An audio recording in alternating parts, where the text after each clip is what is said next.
Honorable guests, distinguished speakers and presenters, as we soon are going to commence with the opening ceremony of the first, my apology, of the second ICSSTE 2025, we would like to address those guests and speakers as well as presenters who are still standing outside of this ballroom to kindly re-enter the venue and to be seated. Thank you.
Recording in progress.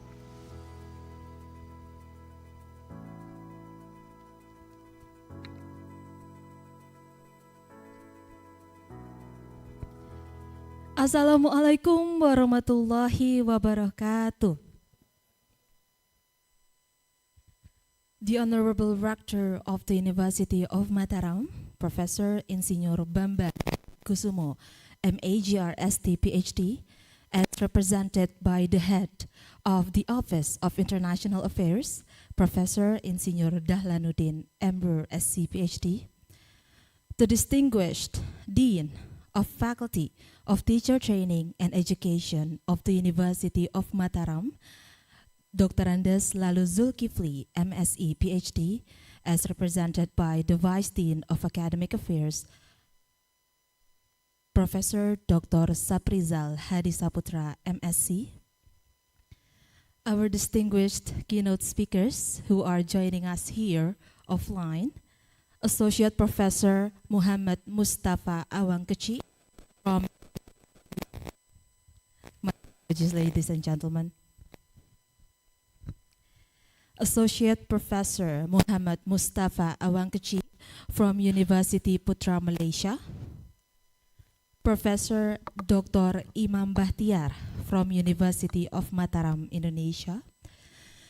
Our distinguished keynote speakers who are joining us online. Dr. Muhammad Aziz from the University of Tokyo, Japan.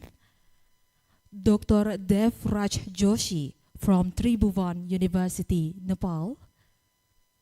Dr. Lynette Pretorius from Monash University, Australia. Our invited speakers who are joining us online. Dr. Hamdi Rifai from State University of Padang, Indonesia. And our distinguished invited speakers who are joining us offline. Dr. Wan Yusmawati binti Wan Yusof from National Defense University, Malaysia. Professor Dr. Susilawati from University of Mataram, Indonesia, as well as Professor Dr. Agus Abipurwoko from University of Mataram, Indonesia, and eminent presenters and guests, ladies and gentlemen. A very good morning to you all and welcome to Lombok Astoria Lumbung Ballroom here in Mataram, Lombok, Indonesia. We are deeply honored to have you all here, both offline and online, and we are here in the event of the second International Conference on Sustainable Science, Technology, and Education, ICSSTE 2025. With the theme, Innovative Pathways to Sustainability, Integrating Science, Education, and Technology, This international conference is brought to you by none other than our beloved faculty, the Faculty of Teacher Training and Education of the University of Mataram. This conference will last for one day, today on the 16th of October 2025, during which we are deeply honored to have the opportunity to listen to a number of distinguished speakers from at least 5 different countries: Indonesia, Malaysia, Nepal, Japan, and Australia. May we have a huge round of applause for our panel of speakers. Ladies and gentlemen, every single year, our planet loses nearly 10 million hectares of forest. Countless habitats are destroyed, causing millions of species to edge closer to extinction. At the same time, humanity now generates over 50 million tons of electronic waste every single year. To make matters worse, global energy demand continues to rise faster than our ability to supply it sustainably. Within this reality, it is therefore highly crucial that professionals in the field of sustainable science, technology, and education to continuously refine their approaches towards sustainability. This is because it is only the power of science, technology, and education that we can transform these challenges into opportunities for innovation and sustainable progress. And now, ladies and gentlemen, as we stand united in the spirit of sustainability, let us begin this remarkable day with a moment of pride and reverence. To mark the official start of the opening ceremony of the second ICSSTE 2025, we invite you all to kindly rise and join the singing of the national anthem of Indonesia, Indonesia Raya, and the anthem of FKIP Unram. May we all rise.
kindly be seated.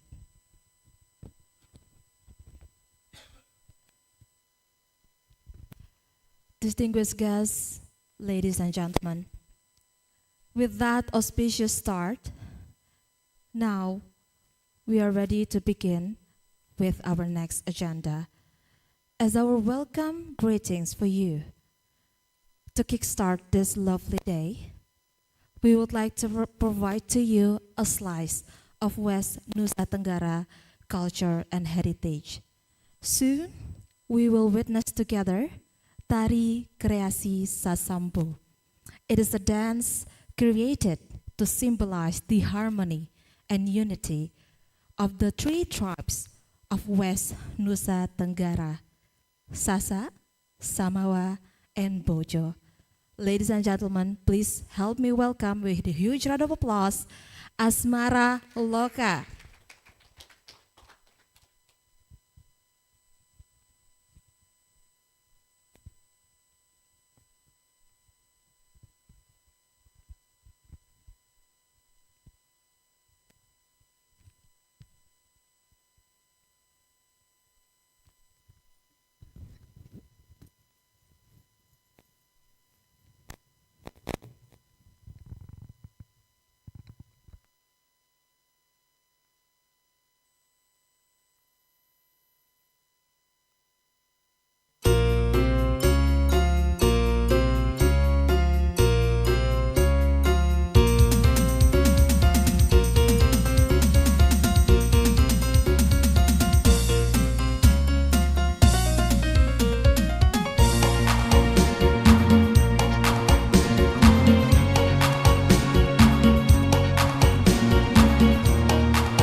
Musik sasambo, suku Sasak Samawa Bojo, gendang belik rebana sakejo, biola gambok pina ite ngigel. Musik sasambo, suku Sasak Samawa Bojo, gendang belik rebana sakejo, biola gambok pina ite ngigel. Musik sasambo, musik sasambo.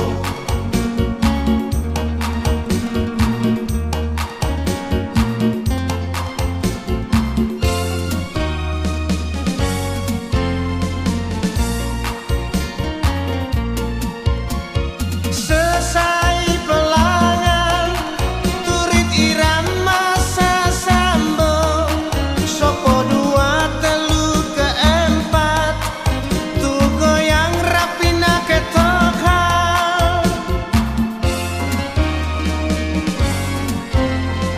Mai takadihi ade, kambora susara darurat, tasamarawa ropatu, tenggo jasmani rohani.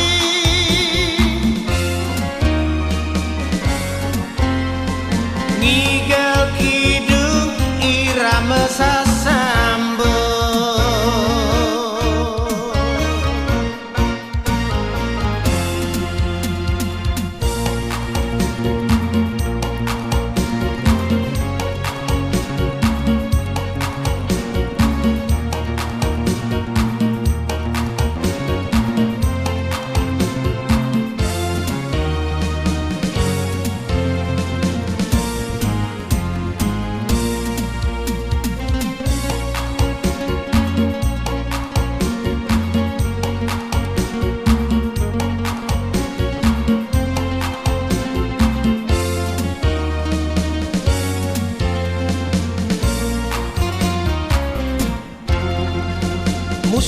Musik sasambo, suku sasak sama wambojo gendang belik rebana sakejo biola gambok pina ite ngigel musik sasambo suku sasak sama wambojo gendang belik rebana sakejo biola gambok pina ite ngigel musik sasambo, musik sasambo.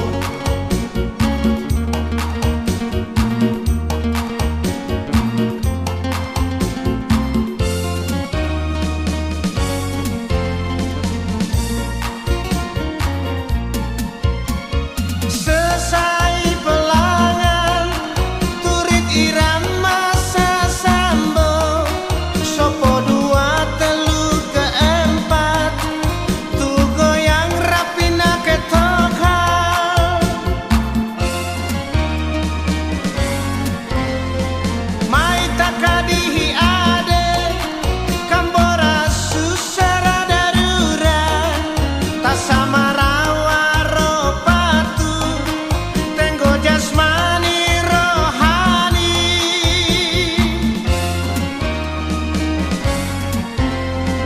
nigel kidung irama sasambo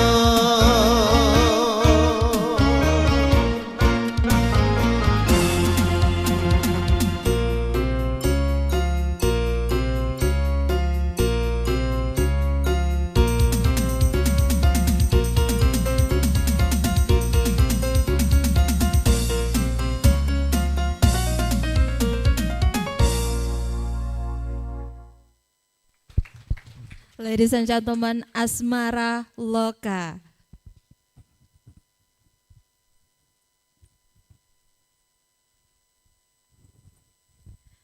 And now, ladies and gentlemen, it is finally my honor to request the chairperson of the second ICSSTE 2025 to kindly step on the podium and deliver his welcoming remarks. Ladies and gentlemen, please welcome Professor Aris Doyan. Professor, please.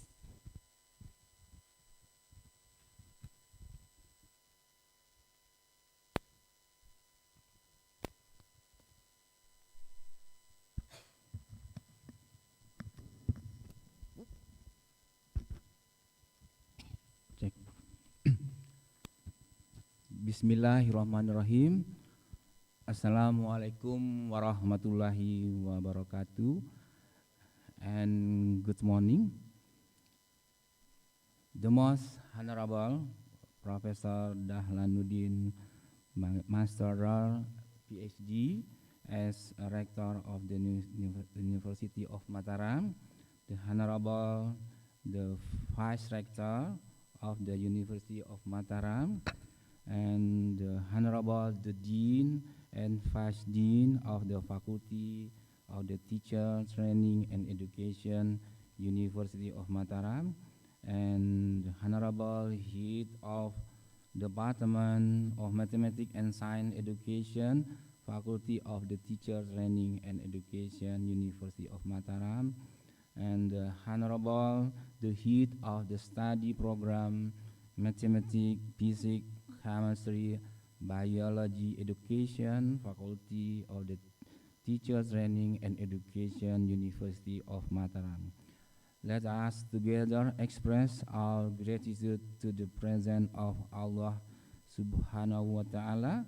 Salawat and salam upon our great Prophet Muhammad Sallallahu Alaihi Wasallam, so that on this bright morning we can gather in the ballroom of the Lombok, Australia in healthy condition.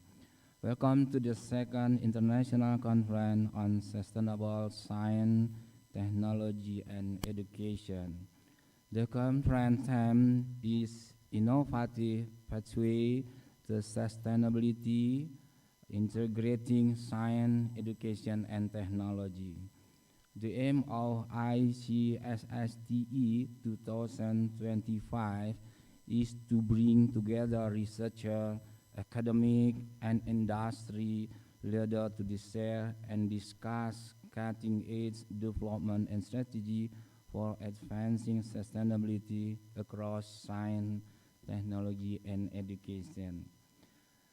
The committee would like to thank the presence of the keynote speaker and invited speaker and all participants today. 5 keynote speakers present today are Associate Professor Dr. Muhammad Mustafa Awang Kecik from University Putra Malaysia, Professor Dr. Imam Bahtiar MSc from University of Mataram, Indonesia, Associate Professor Dr. Muhammad Aziz from University of Tokyo, Japan, and Dr. Dev Raj Joshi from Tribhuvan University, Nepal, and Dr. Laineti Pretorius from Monash University, Australia. And we have the 4 invited speakers today. There are as Associate Professor Dr. Wan Yusmawati binti Wan Yusof from National Defense University, Malaysia, Professor Dr. Anda Susilawati MSc PhD from University of Mataram, Indonesia, and Professor Dr. Agus Abipurwoko MSc PhD, University of Mataram, Indonesia, and the last one, Associate Professor Dr. Andes Hamdi Rifai MSc from State University of Padang, Indonesia. I would also like to express my deepest gratitude to all members of the organizing committee for their dedication and hard work in the organizing this event. I hope this conference will inspire to continue building bridges between science, education, and innovation to join, empower a sustainable future and future generation. Finally, I hope this conference proves productive and inspiring and improve the University of Mataram key performance indicator in the future. Thank you very much for your attention. Happy attending the conference and enjoy the Lombok Island. Wabillahi taufiq wal hidayah. Wassalamualaikum warahmatullahi wabarakatuh, and thank you. Thank you very much, Professor Aris, for the welcoming remark.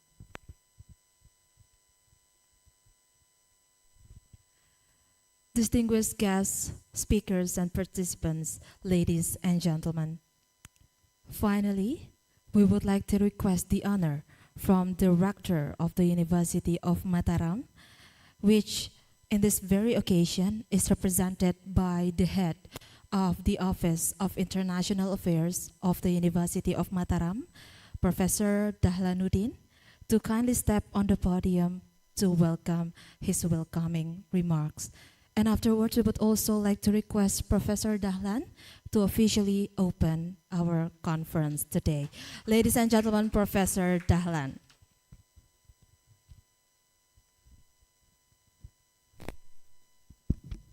Bismillahirrahmanirrahim. Assalamualaikum warahmatullahi wabarakatuh.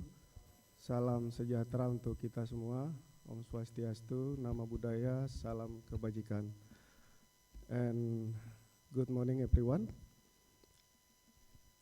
First of all, I'd like to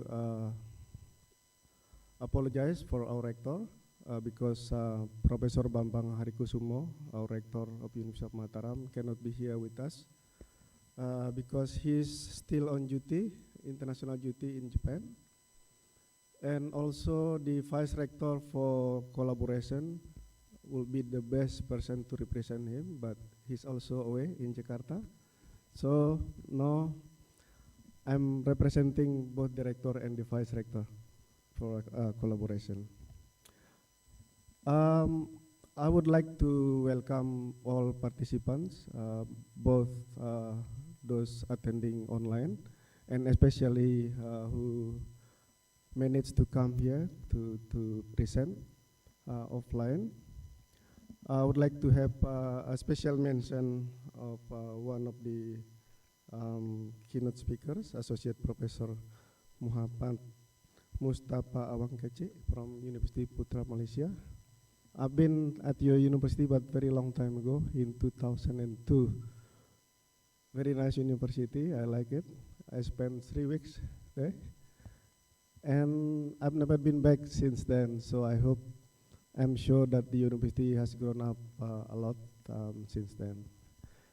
And also I'd like to have make special mention for our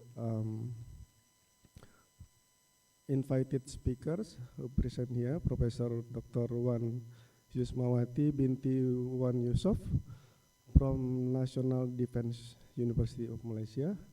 So welcome. And of course, we have our colleague as one of the keynote speakers here, Professor Imam Bahtiar. He is very well known scientist from University of Mataram. And also I'd like to welcome all participants from all over Indonesia who managed to come to present in person and those presenting online. We would like to thank you all for your effort to present your papers in these seminars, because I know presenting in international conference involve a lot of hard work, starting from collecting the data, analyzing the data, and then draft the paper to be submitted, sometimes a lot of revisions. And finally, we have to prepare for a presentation until presenting it. So for those, I would like to thank you all. I hope this conference, which is the second international conference on sustainable science, technology, and education, it covers a wide range of subjects. So this is a great opportunity for everyone to talk to each other, present ideas, and grow your network for the development and advancement of science, technology, and education. University of Mataram, of course, will benefit from all the data, the innovations presented in this conference for the development of science and to contribute to the body of knowledge. And also, we have a new mandate now to make a great impact in the society. For those who come from overseas, especially from Malaysia and from other parts of Indonesia, don't forget after the conference, you have to enjoy yourself, because Lombok has been announced as one of the best island in Asia, I think. So we've just missed one of the big events in our island, which is the MotoGP. But of course, MotoGP is not the only one attraction. A lot of beautiful beaches, rich culture, and also if you would like to hike the mountain, we have a lot of beautiful sceneries up there. I don't want to speak for too long because I realize that it's very precious time for you to present, to discuss, and make networking. So finally, I would like to thank and congratulate Professor Aris Doyan for successfully organizing this big conference. And I hope this conference will be very successful, that everyone will remember. With that, I would like to conclude my short speech. So let you start your conference. Thank you very much. Assalamualaikum warahmatullahi wabarakatuh.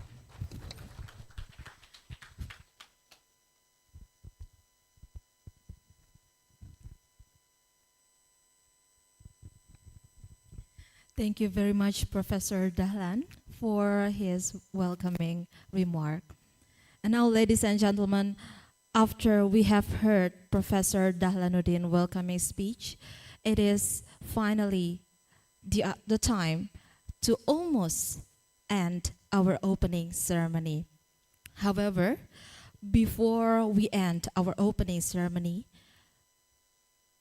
let us pray together to God Almighty for the success of this conference. And for the session, we would like to invite Bapak Husnul Fuadi, MPD, to kindly lead our prayer. Ladies and gentlemen, Bapak Husnul Fuadi.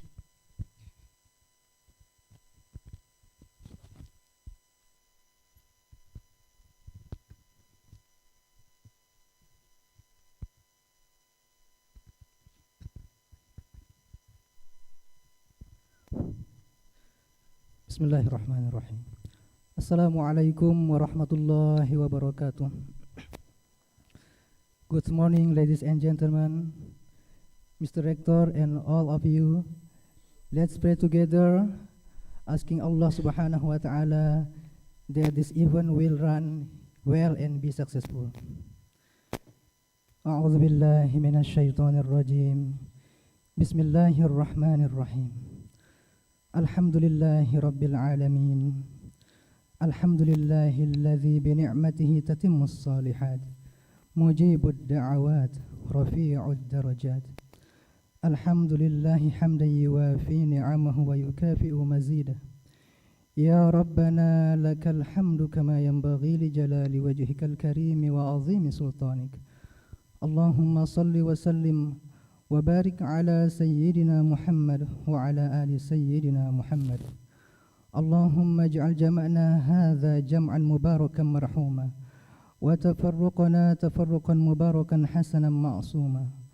اللهم ارزقنا علما نافعا ورزقا حلالا طيبا وعملا متقبلا. Ya Allah, thank you so much for this beautiful day. Because of your blessing, we can gather in this place with full of joy. Ya Allah, the most gracious and the most merciful, thank you for all the blessing you have given us. Today, we gather at International Conference, asking you to make our event easier and smoother. Give us knowledge that is useful for ourselves and our beloved institution. Ya Allah, now we are going to start our activities. Please bless us so that we can understand every single lesson and also we can get the knowledge from it. In the name of Allah, Ameen. ربنا تقبل منا إنك أنت السميع العليم وتب علينا إنك أنت التواب الرحيم. ربنا هب لنا من أزواجنا وذرياتنا قرة أعين واجعلنا للمتقين إماما. ربنا ظلمنا أنفسنا وإن لم تغفر لنا وترحمنا لنكونن من الخاسرين. ربنا آتنا في الدنيا حسنة وفي الآخرة حسنة وقنا عذاب النار. وصلى الله على نبينا محمد وعلى آله وأصحابه الأخيار وسلم تسليما كثيرا والحمد لله رب العالمين. والسلام عليكم ورحمة الله وبركاته.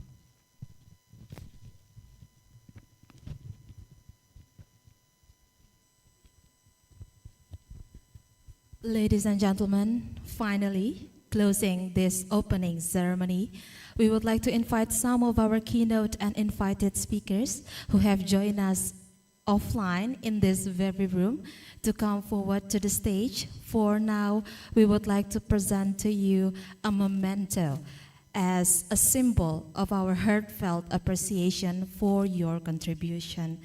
Please be invited to come to the stage Associate Professor Muhammad Mustafa Awangkeci, as well as Professor Dr. Imam Bahtiar.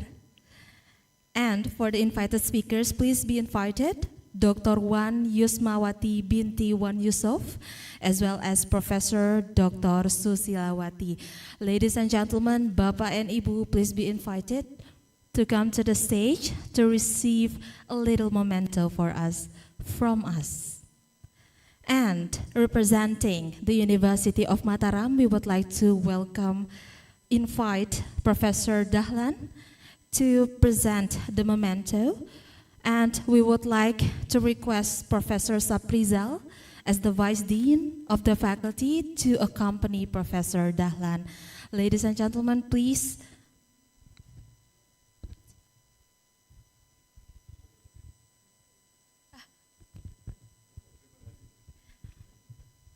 All right, can we have Professor Saprizal accompanying Professor Dahlan? Okay, first, we would like to request Professor Dahlan to present the token to Associate Professor Muhammad Mustafa Awangkeci.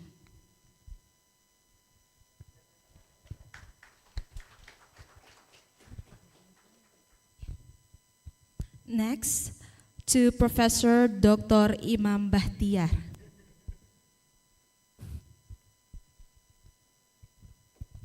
And finally, to Dr. Wan Yusmawati binti Wan Yusuf. And Professor Dr. Susilawati.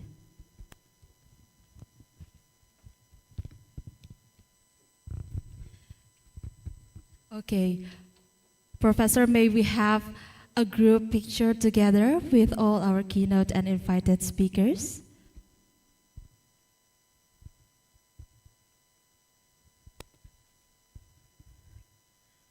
And next, we would like to request you to stay here. We would like to proceed with our photo session with all the guests. We would like to invite the Vice Dean of Financial Affairs, the Vice Dean of Student and Alumni Affairs, and the Chairperson of the second ICSSTE 2025 to join the group picture together. Ladies and gentlemen, Bapak dan Ibu, please. And we would like to invite the head of the institute in the University of Mataram and their representative, and the head of the supporting unit, as well as all the heads of department and all the coordinator of study program of the Faculty of Teacher Training and Education.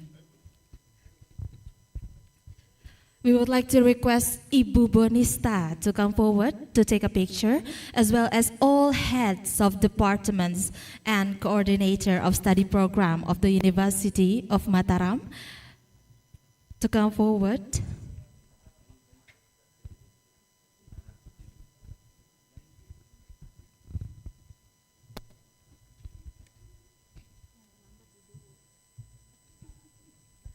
Okay. Can we have the photographer coordinate our post this morning?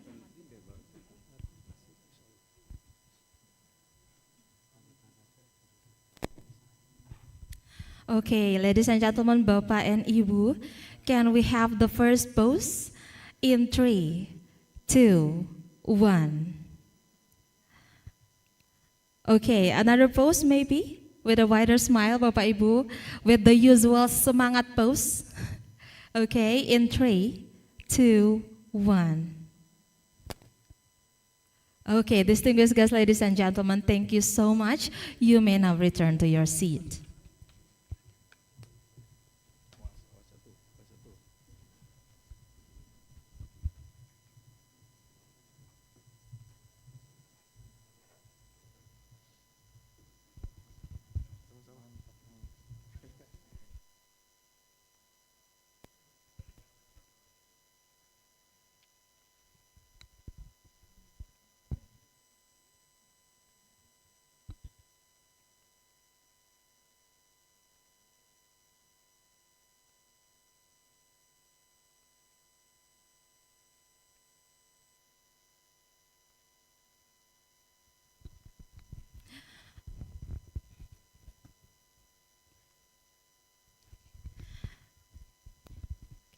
Distinguished guests, honorable speakers, ladies and gentlemen, as we have finally gone through all of our preliminary agendas, we are now commencing with our first main program. However, before we may proceed, we would like to remind you of our schedule today. After this, opening ceremony, we are going to have a 5-minute coffee break in which we welcome you to step away from your seat and your monitor if you're joining us online, and to have your delicacies. And after our 5 minutes break, we are going to have our first plenary session. Ladies and gentlemen, that is all for this opening ceremony. Thank you very much for attending and accepting the invitation. And we'll see you in 5 minutes' time. Ladies and gentlemen, thank you and have a nice break.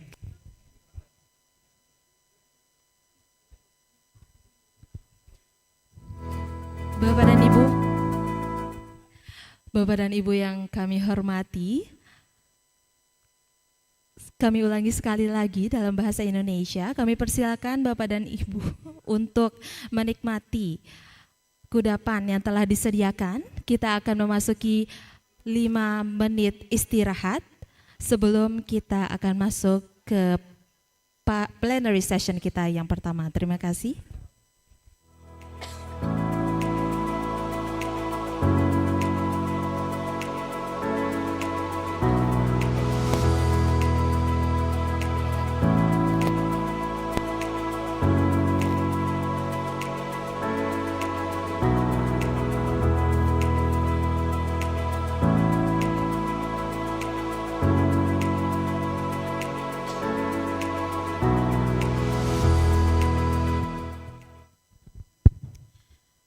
Ladies and gentlemen, distinguished guests and presenters, we would like to inform to you once again about our break. Our break will last for approximately 12 minutes, and we will be ready to begin with our first plenary session at 9:45 a.m. Bapak dan Ibu yang kami hormati, istirahat kita akan berlangsung selama kurang lebih 12 menit. Dan kita akan memulai sesi plenary kita yang pertama pada pukul 9.45 pagi. Terima kasih.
Honorable guests, distinguished speakers and presenters, ladies and gentlemen.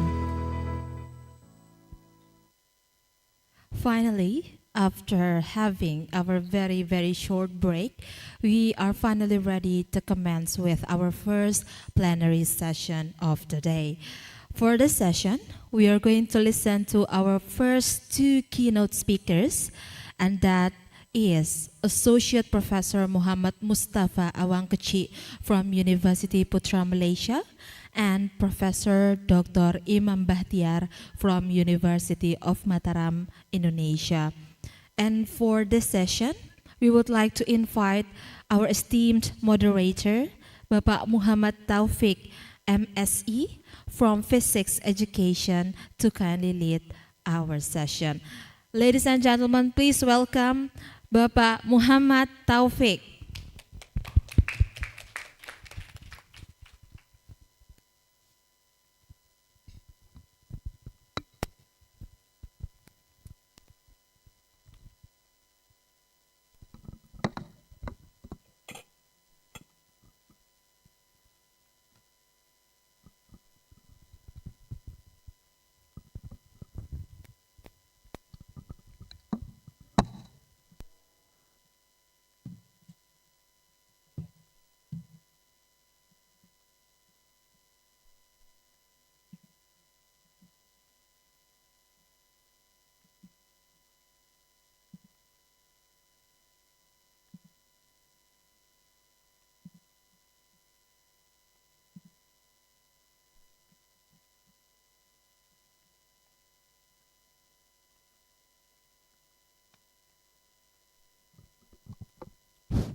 Bismillahirrahmanirrahim. Assalamualaikum warahmatullahi wabarakatuh. Good morning, distinguished guests, keynote speakers, ladies and gentlemen. Welcome to plenary session 1 of the second International Conference on Sustainable Science, Technology and Education, ICSSTE 2025. My name is Muhammad Taufik from the University of Mataram, and it is truly an honor for me to serve as your moderator for this session.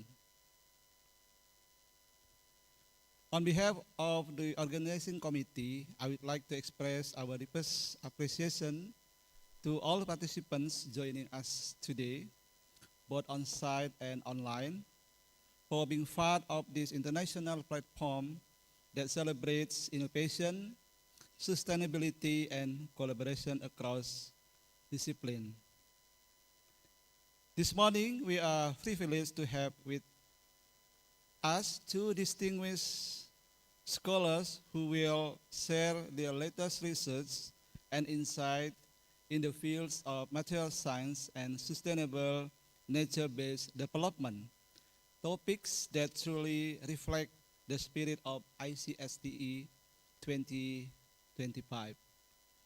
Without further delay, let us begin with our keynote speaker. Please welcome Associate Professor Muhammad Awangkeci and Professor Dr. Imam Bahtiar to come on the stage.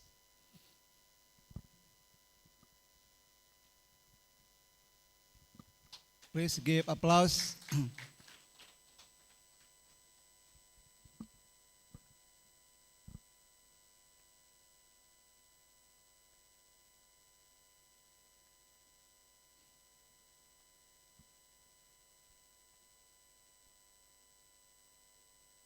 Ladies and gentlemen, our first speaker is Associate Professor Muhammad Mustafa Awangkeci from the Department of Physics, University Putra Malaysia. Dr. Mustafa is renowned material scientist specializing in superconductivity and solid-state chemistry. His pioneering research focuses on developing sustainable materials, synthesis methods for high-performance superconducting materials.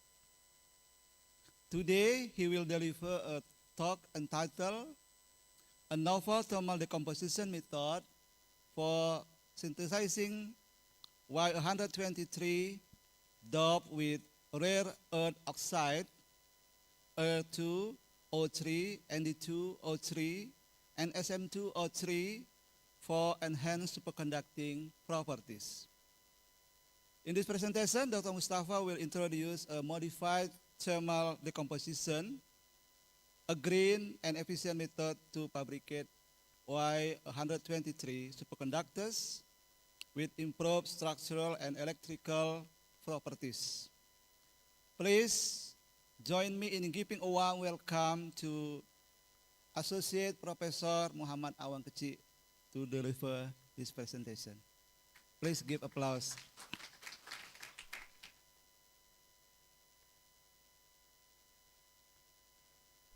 Okay,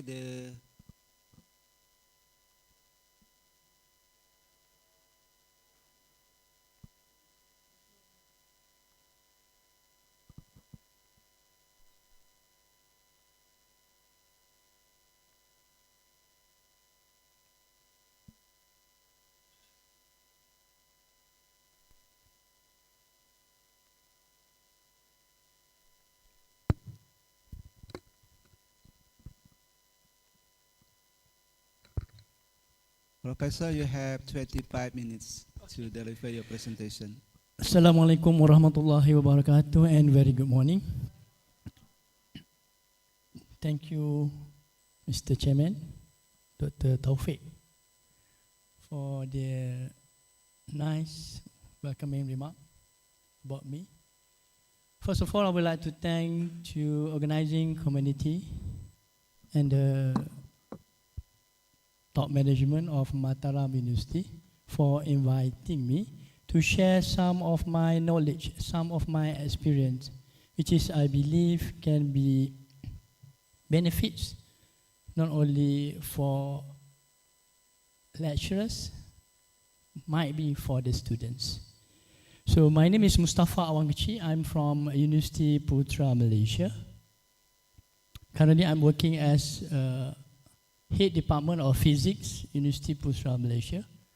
Thanks again to the Chairman of ICSSTE 25, Professor Aris Doyan, for inviting me. I'm not a big person over here. You can see my father's name is Kecik. I'm small here compared than you guys. I just to share some of the experience regarding to my research. They are focusing on superconducting material.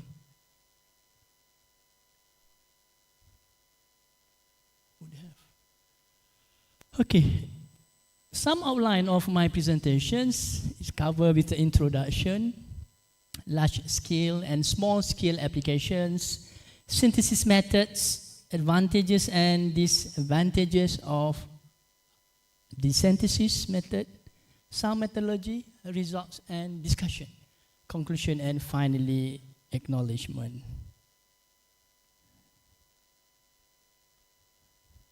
Why? It's not moving, all right. Okay, sorry.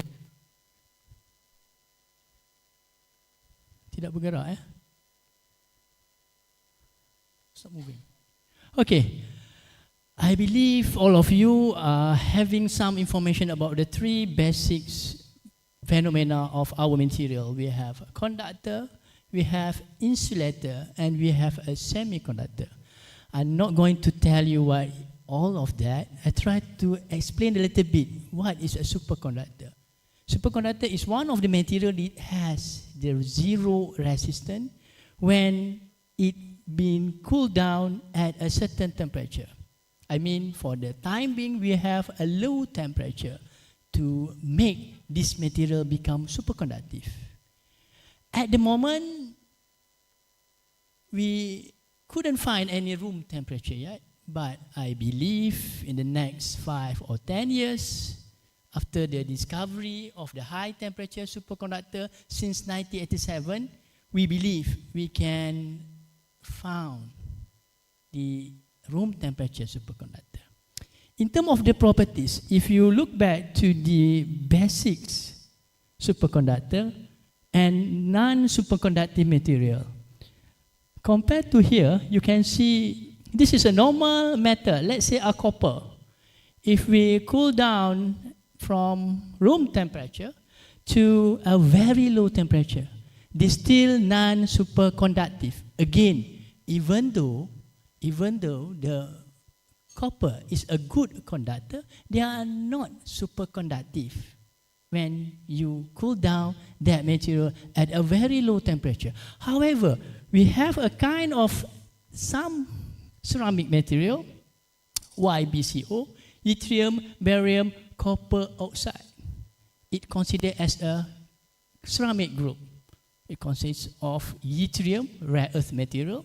When we blend them together as a polycrystalline material and we cool down, it will turn into the superconductive state. This is a normal state until it approaches a TC, critical temperature, or what we call it as a transition temperature.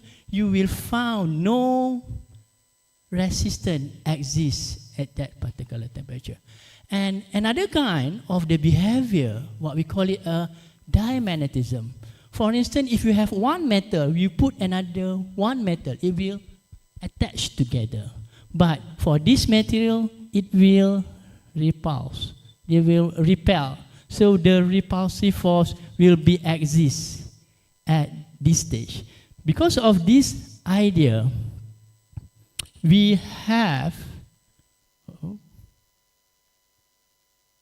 next, we have the theoretical information. Compare superconductor and conductor. What is all about?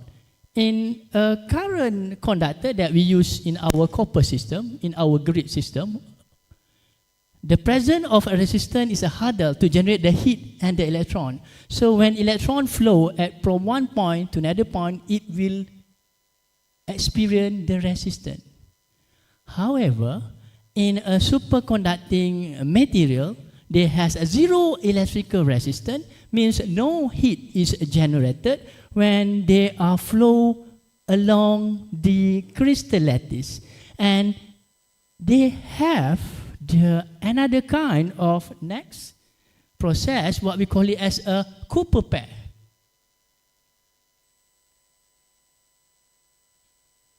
Okay, this is another remarkable phenomena. I hope this video can be played. Okay. You can see this is superconducting material, YBCO. This is a magnet. It can be floated under the Meissner effect. So in other words, below the TC, the magnetic field are not able to penetrate to the superconducting material. So it will create like eddy current on the surface. At the same time, inside the superconducting material, it will emerge the magnetic field and it will repel the magnetic field from the permanent magnet to penetrate inside superconducting material. Next.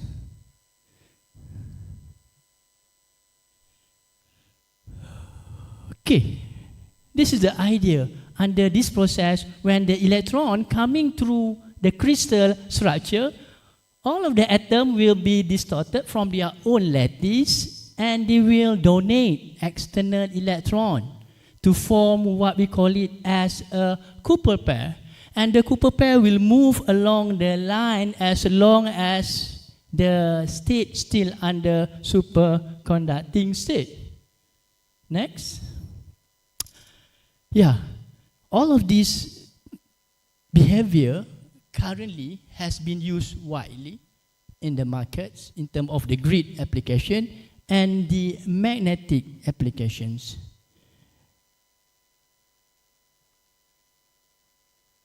Come back to the idea, building the carbon neutral society. Currently, we are talking about the carbon emissions everywhere. Sustainability is one of the conference names for today.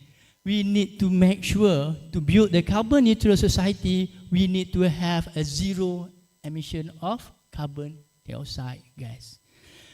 Because of that, this is one of the diagram designed by Mitsubishi in Japan 2025.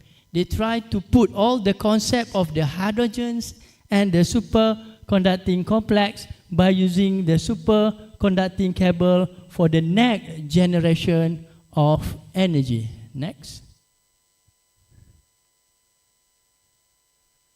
Okay, this is 10 emerging superconductor companies in 2024. You can see at least 10 companies has been established to design, to fabricate the wire and tape and magnetic superconductivity in the markets. Even though the application are in the high technology application compared to the current situation, but this company exists like a mushroom after a rain. Okay, in the area of application, you can see in the SMASH, superconductor magnetic electrode storage system, and MRI. I believe everyone are using MRI currently in the hospital. Did you ever imagine that magnetic that we use in the MRI is coming from superconducting magnet?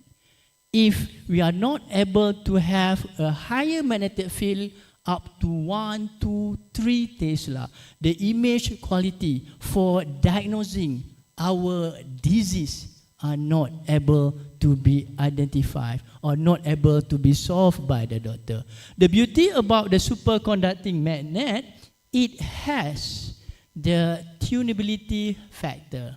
You can tune.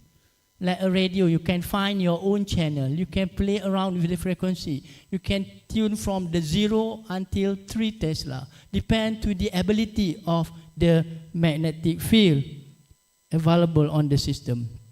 Okay, next. I think it is not working.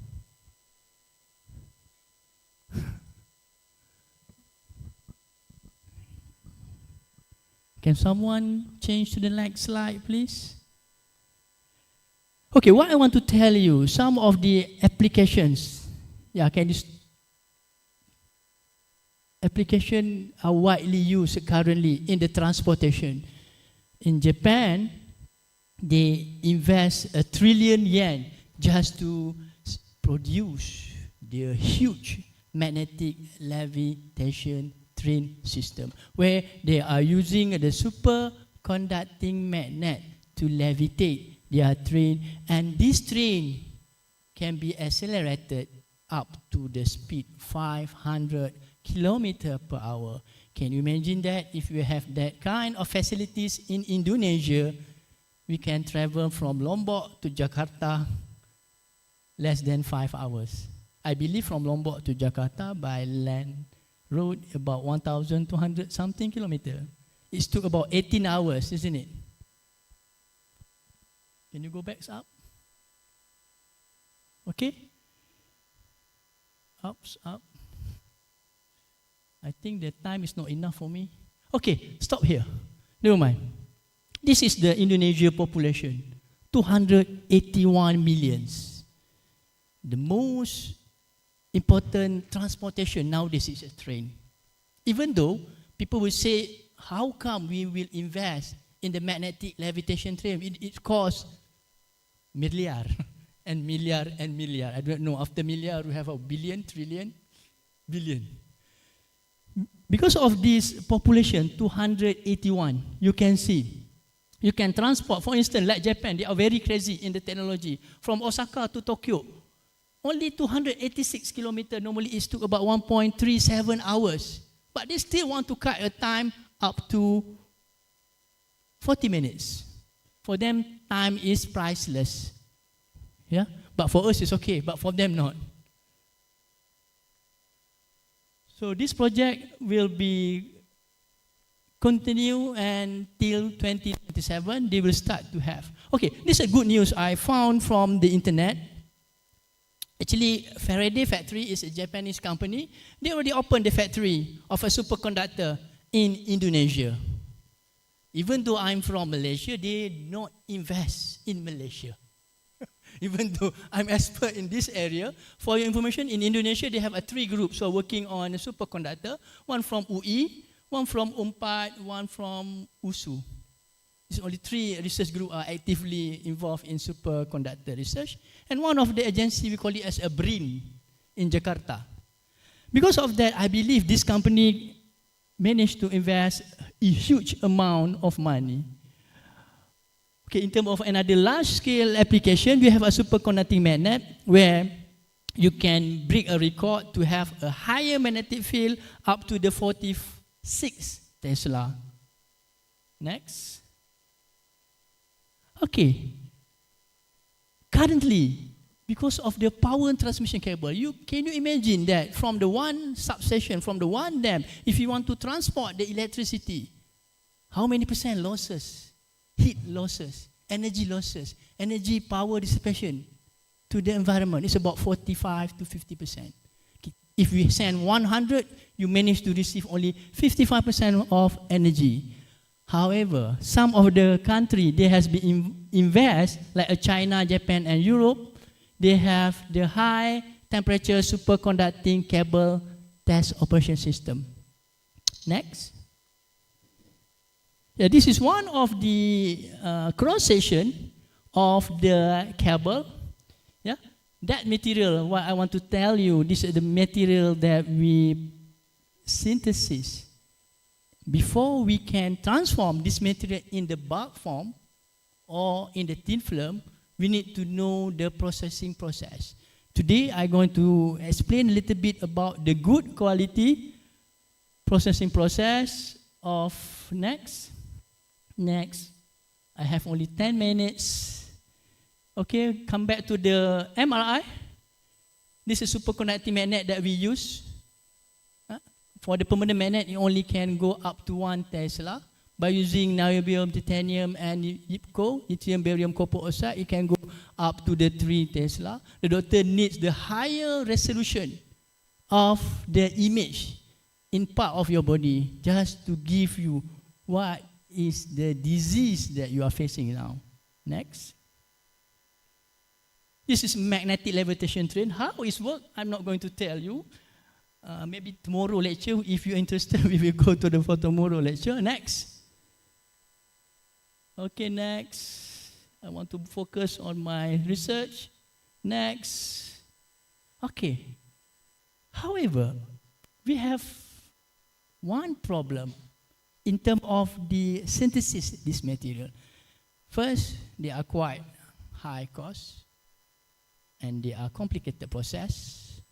And what we try to overcome, we know the research demand, we need to have a simple and easy to handle, cost saving, time saving, and the most important part is fine particle and homogeneity of our sample. Why? Because we need to overcome the research demand. The research demand to make sure one superconducting properties can be applied in the system, we need to have the higher critical current density, what we call it as a JC. Because of that, we need to have, next, good synthesis quality of Y123, and we want to know the phase formation, since the phase will give the good quality of our material, whether it can be used at the certain suitable temperature or not. Next. Okay, next. All right. This is a challenge. How we can enhance the superconducting properties? It has several issues, what we call it as a pinning center. Can you imagine if you are putting a superconducting material in the magnetic field will penetrate it. When it penetrated, it will disturb. It will block the current flow inside the superconducting magnet. So what we need to do, we need to pin the current by creating the pinning center by using 0, 1, 2, and 3D method. Next.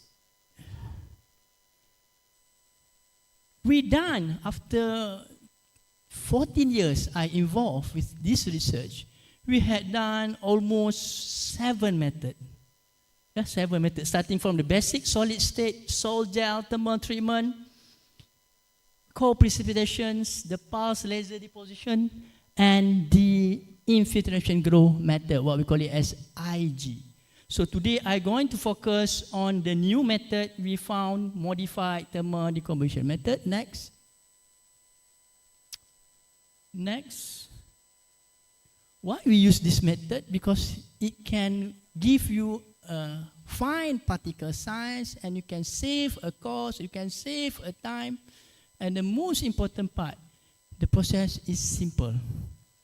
You just mix things, you just mixing them and stir them with a glass rod for 50 minutes, then you grinding for 30 minutes, and again, you do a pre-calcine, then you need to regrind back, then you do pelletizing process, then even to do for the pre-calcine and sintering process. Next. Yeah, this is the result we found in terms of the structure and the phase analysis. Beforehand, we need to enhance the electrical and microstructure properties. We do some additive. Currently, these 3 additives are available in the markets. They are from a rare earth material. I believe Indonesia have their own rare earth material. And some of the rare earth material we receive from Indonesia as well. So we can get a good trend of the phase structure where it represents Y1, 2, 3. You can see at 34 something. You can see the peak of Y1, 2, 3 axis. To form a good superconductivity, it can exist in the several phases. Since they are polycrystalline material, they have 1, 2, 3 phase, they have 2, 1, 1 phase, they have 3, 5, 8, they have 2, 4, 4. So we want to produce a good quality Y1, 2, 3. Alhamdulillah. Next, we managed to get a good ratio of this material. They are in line with the formation of Y1, 2, 3. You can see from here, it's almost 100% or above 90%. So we finally discovered the good quality of superconductor. And why we need to add with this additive material, rare earth? Just to enhance the critical current density, at the same time to do pinning properties. Next, I have 4 minutes left. Here is one of the surface morphology and elemental analysis by SEM and EDEX. You can see by having the pure YBCO, you can see they have a big size of the grain. However, by add them with the irium is considered optimum one, you can have less than 1 micromet in size. So the grain size are well connected to make sure the current can flow easily without any weak links. Okay, next. Okay, next. This is for the another sample. Okay, after we add with the NDO3, we need to do a cross-section. As I mentioned, we want to know the sample is a more denser compared than another material. We need to do a cross-section. We discover the cross-section micrograph of this sample will show the good grain connectivity, and again we have a good homogeneous in terms of a grain size. Next. Yeah. Another part, the elemental analysis. As I mentioned before, when we produce Y1, 2, 2, 3 phase, we need to have that phase exist. Because of that, we need to run elemental particle analysis by using EDEC to make sure they are in the good composition of the ratio. We found not all samples, some of samples are showing a good elemental particle analysis. Next. Okay, next. All right. Now is another kind of the surface morphology. Are you still remember? We are at with the additive material, the rare earth material, the three of the element Sm, Nd, and Iridium. We discover they are deposited on the surface. They are created sign of agglomeration in the nano entities. And to know the concentration, we need to do an average grain size between the samarium additive, and we found this concentration. Okay, and from the result, that's something I want to share you. This is one of the remarkable for us, remarkable data. I believe Sheikh Hazimah are doing the same for superconductivity research. To get a sharp transition is a blessing.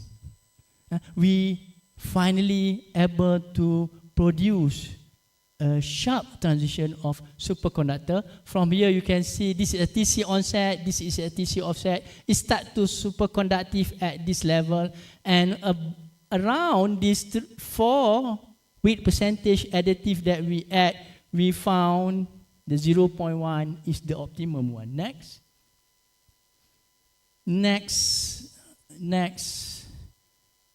Yeah.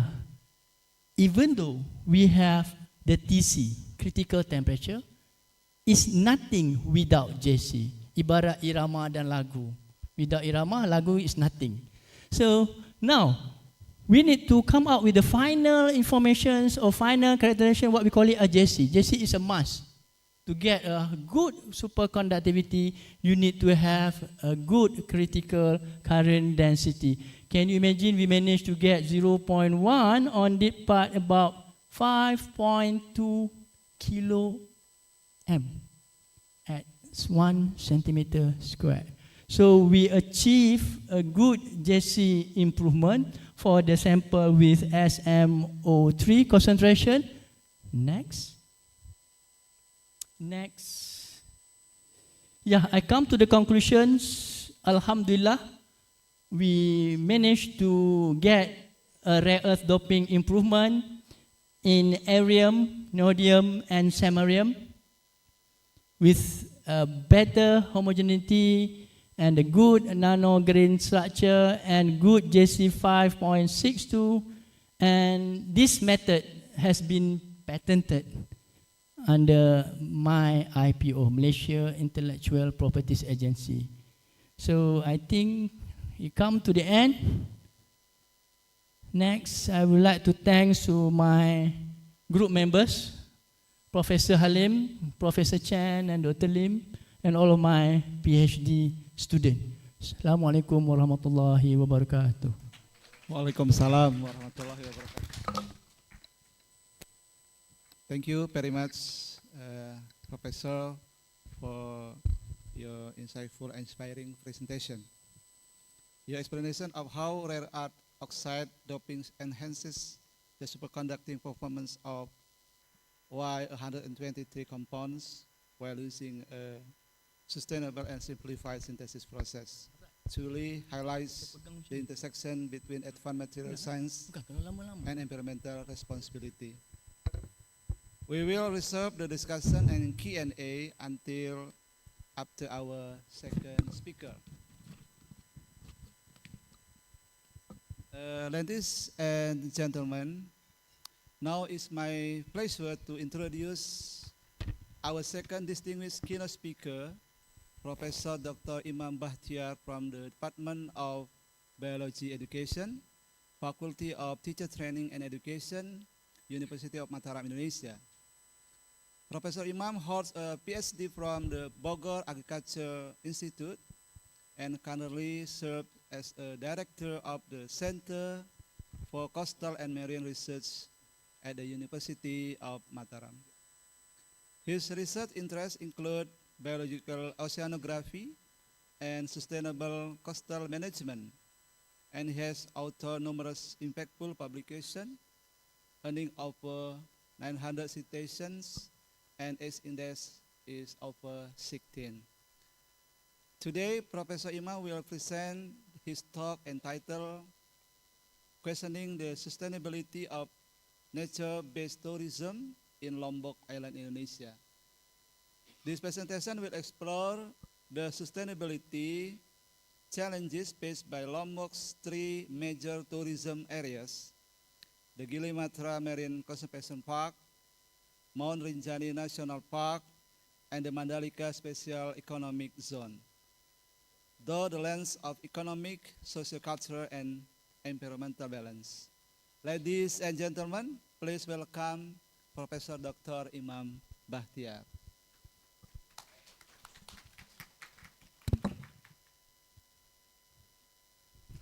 Thank you. Distinguished guests, ladies and gentlemen, good morning. Assalamualaikum warahmatullahi wabarakatuh.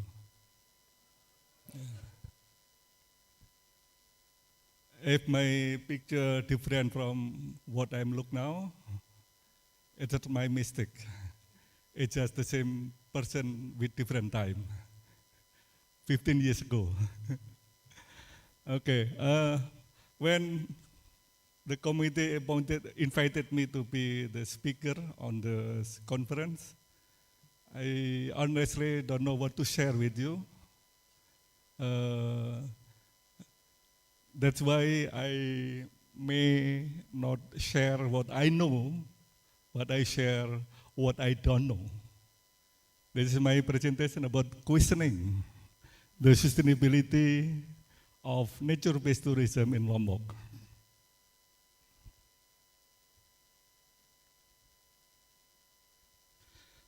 For some people that don't know where is it Lombok located, it's just on the east of Bali. It is the middle of Indonesia. Oh. My outline presentation will be a brief history of tourism in Lombok and tourism statistics of Lombok.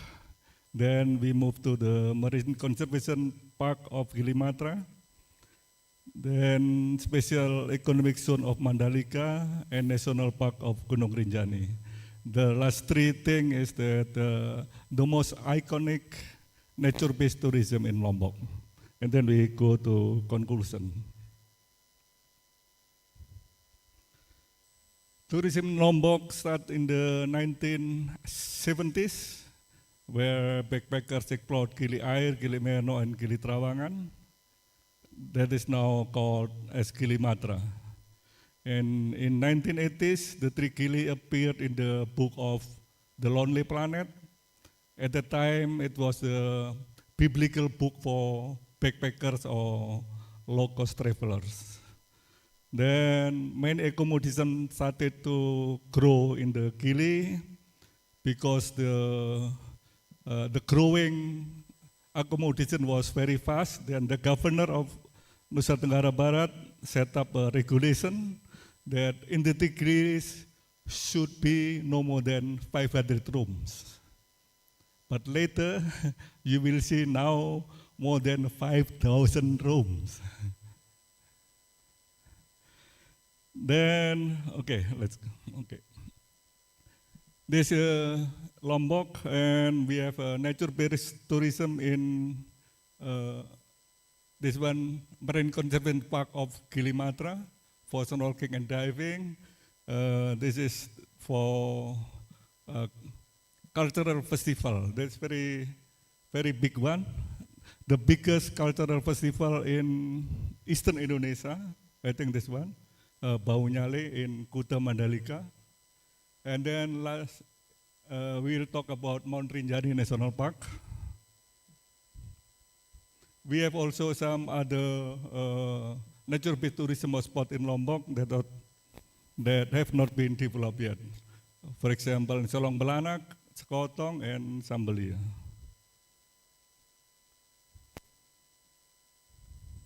Next, please. Okay, just to show you the tourist attraction in Lombok. You can go to the beach with buffalo, or speak to turtles underwater, or camp in the Gunung Rinjani. Next, please. Okay, let's go to the statistic of tourism in Lombok Island. About 68% of star hotel rooms are located in Lombok Utara. That is very close to the Gilimatra. Next. For non-star hotel, also 57% room are available in Lombok Utara. So Lombok Utara is very much developed in tourism. If I cannot say too much or too many tourism development in Lombok Utara compared to the Lombok Tengah and Lombok Timur. There is the tourist visit in Lombok Utara about more than 800,000 in 2024. That most of them are, not most of them, all of them went to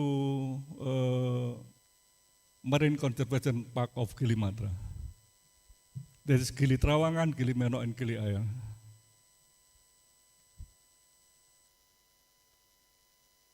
This is the hotel, the number of hotel in the between the three locations, Gilimatra, this one Mandalika, and this one for Gunung Rinjani.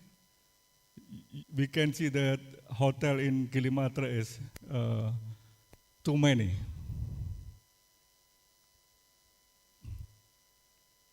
So let's go to the Gilimatra first. Gilimatra consists of Gili Trawangan, Gili Meno, Gili Air. It is in the northern of Lombok, in the district of Lombok Utara.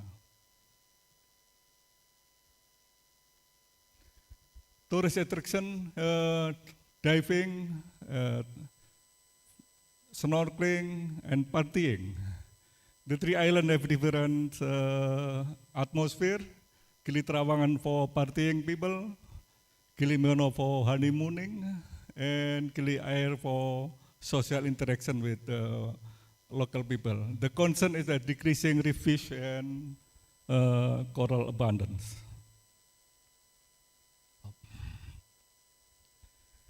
Existing condition, everything looks great, except management.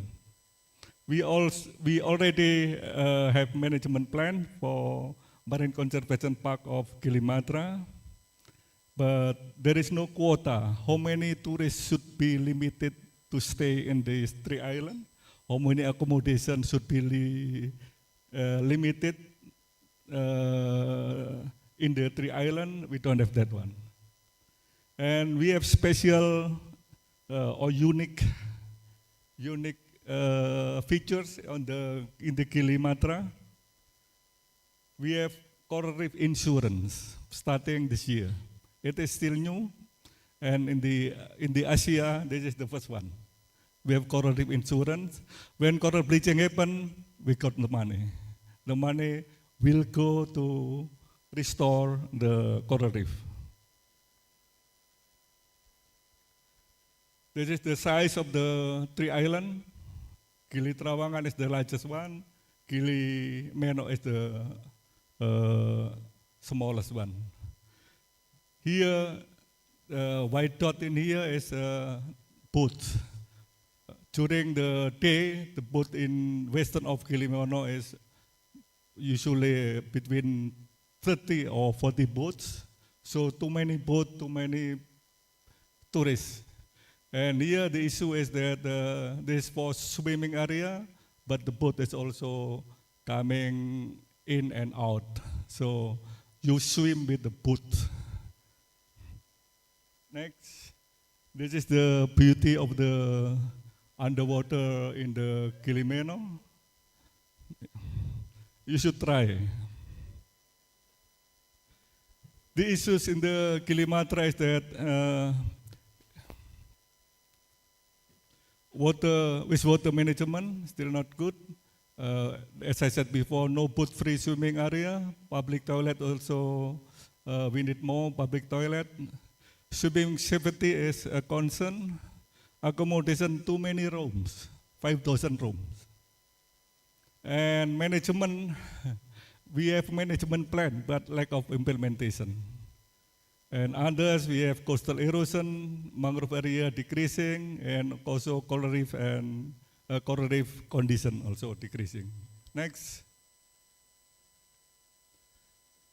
This is the example that you swim and between boats. It's not nice, but that happened in Gili Trawangan. Next. This is the coral reef condition in July 2025. Below, if the HC had coral, this one, the blue one, below 25 is poor condition. So many are in poor condition, only two are above poor condition, fair condition. And below 10% coral cover is naturally non-recoverable. So we need intervention. So the coral reef condition is not in a good shape. If we compare Gili Trawangan and the Key West in Florida, Gili Trawangan is on only 330 hectares, but we have 15 to 20 dive operators. In the Key West is the southernmost island of the United States, 1,450 hectares, but they only have 5 to 10 dive operators. So too many divers, too many snorkelers. Is it sustainable? Let's see. Next. So there is the question that I want to share with you. Is it possible to reduce the number of room or to limit the number of tourists in the three island? Is it possible to limit the number of snorkelers on divers on the islands? Is it possible to have swimming zone boat free? Is it possible to put in place the management plan? If we answer this question with no, then it is not sustainable. Next, please. Let's go to Mandalika. Special Economic Zone of Mandalika. It is located in the southern coast of Lombok. Yeah. Next. We have an annual traditional festival. We call it Bau Nyale Festival. What is Bau Nyale? Bau Nyale is harvesting. Harvesting gamete of polychaete worms, like Palola, Lycidius, Eunice. There are also some surfing, very popular with surfing, diving and paragliding, sport tourism, motorizing. MotoGP is also a very popular one. But we are concerned about the annual Bau Nyale Festival because decreasing harvest of nyale, and every time Bau Nyale Festival, more than 25,000 walk on the reef and harvest the gamete of nyale worms. And now we have also some beach lighting that disrupt the nyale worms. Next. Existing condition, infrastructure is good, everything is good, but no quota. It's the same as in the Gili. There is no quota, how many people will go to the beach, how many nyale should be harvested. There is no quota yet. Next. So this is the big festival. During the festival, all traditional performance showed in this area, in Mandalika. Next. This is during early in the morning. More than 25,000 people go to the beach, to the reef, and collecting gamete. Next. Over-harvesting gamete leads to fertilization failure, and the next generation will have a smaller population size. That is what happened in the Mandalika next. This Bau Nyale in 2024, about 10 to 20% harvest compared to the previous year. Next, please. This in the 2024, yeah. We witnessed the first time dry spawning. Usually the worms spawn in the water, release gamete to the water for fertilization. But because they spawn late, low tide already happened, then they spawn to the air. So the spawning will not result in fertilization or reproduction. This is the picture of two young men that didn't catch anything because there is no nyale in 2025. And we can see here only 3, yeah. Some people catch 3 or 7, this one empty. Next. Issues, we have issues on seaweed mariculture that make with tourism, public toilet is we need more, and management. We don't have management yet. No clear set in responsibilities among government agencies. Next. That is what make me worry. 2023 late spawning at like 7 o'clock. 2024 dry spawning happened, and 2025 very few spawning. Does it mean that the worm already disappeared from the reef? We will see next year. Next. Okay. Let's go to this one. Why I put lighting here? There is pitch lighting because worms have a biological clock that rely on lunar cycle. When you put light on the pitch, they couldn't distinguish which one is lunar cycle, which one is from the man-made pitch lighting. That's what that I suspect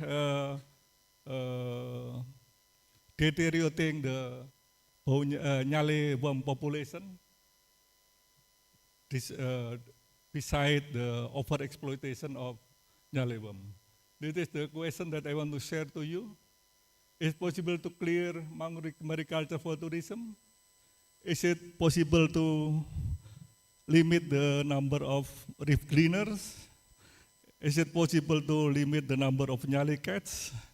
Is it possible to nullify pitch lighting to the reef? Yeah. The last one is I already talked with the management of the Mandalika, but I didn't see any response yet. Next, please. Let's go to Mount Rinjani, Gunung Rinjani. There is also a very popular one. Now it is National Park of Gunung Rinjani since 1990s. Yeah. Everything is put in place. I mean, infrastructure, amenities, management. Yeah. There is a good one. The good news is that in Mount Rinjani there is a quota. Number of trackers maximum is 700 per day. And that quota never been exceeded. So that's a good point. Next. So there is no significant issues, but we just need more public toilet and waste disposal. And also safety standard, and I think we should have accident insurance for everybody to go to Rinjani. Okay, next. This is the Mount Rinjani from Sembalun. It is just from the villa. Yes, you tracker will go straight away. There is no dense forest, so impact to environment very little. Next. So far, Rinjani doesn't have any negative impact to the environment, but we need to question, is it possible to limit the number of room in Sembalun? The number of room in Sembalun now is still a small number, but if it is, there is no management plan, then it will grow higher. And is it possible to put more dry toilet in the Segara Anak Lake? Is it possible to set up regulation in waste disposal? Is it possible to impose insurance for tracker safety? Yeah. The answer is very likely yes. So it is more sustainable. Next, please. Next, the conclusion is that at the MCP, Marine Conservation Park of Gili Matra, tourism heavily rely on coral reef. The declining condition of coral reef due to climate change and tourism pressures threaten tourism sustainability. So sustainability in Gili Matra is not very good. In the Mandalika, SECML, Special Economic Zone of Mandalika, the sustainable harvest of Nyali is hardly planned. So it is not a good news. The mystical view of local government on sustainability and the lack of management are both barriers to sustainable cultural tourism. What I say mystical is that I met some local government still believe more in mystic than in science. Like they say that Nyale always there because we did it hundreds of years and Nyale is still in the sea. But in science, everything have a limited factor. In National Park of Gunung Rinjani, sustainable tourism is promising. Tour operator obedience to management plan should be maintained and developed to improve tourist satisfaction and tourism sustainability. Next, the last one. Lombok Island still have some unexplored nature-based tourism potential to be developed in the future. Sustainable coral reef tourism destination may be developed on these areas. And the Sustainable Tourism Development Plan should be set up in District Government Act, which clearly states the maximum number of accommodation and visitor to its island. Thank you.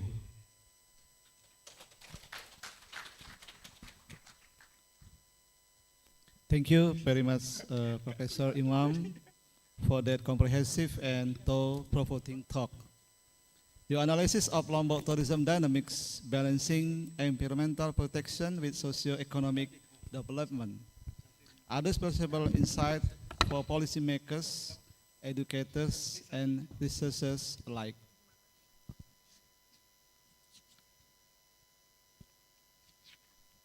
Now, we will open the question and answer session for both keynote speakers. If you have a question, please raise your hand and use the chat function on online if you are joining online. Kindly introduce yourself and keep your question brief and relevant to the topic. Let's begin with the first questions. In the room, please. You can, okay. Okay. 2, 3, Professor Aris, Imam, and Dr. Habibi. Okay, please.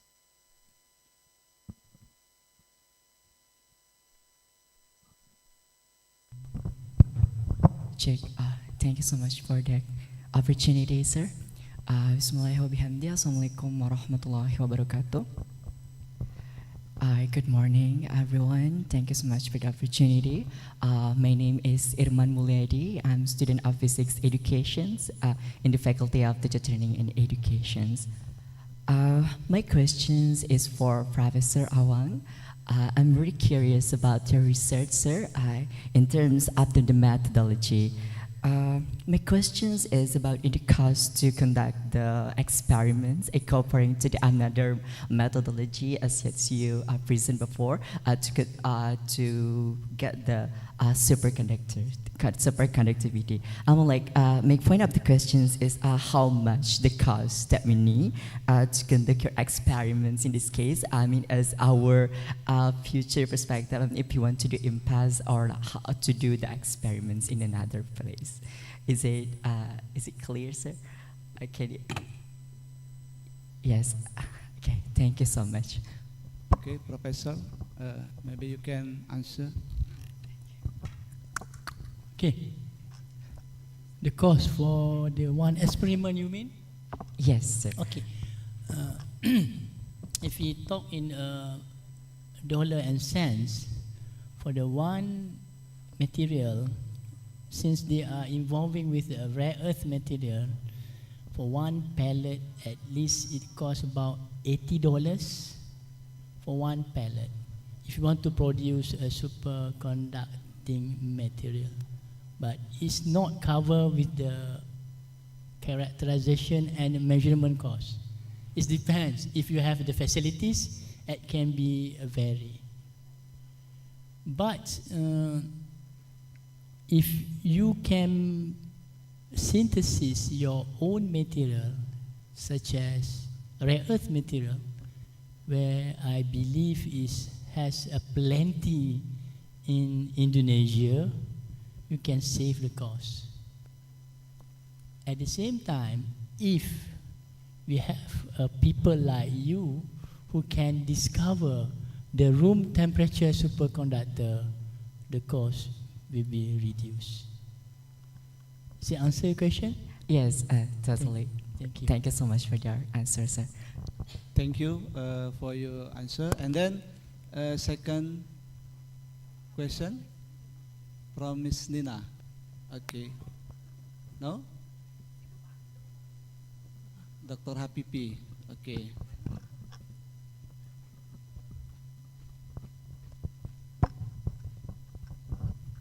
Thank you. My question to Professor Imam.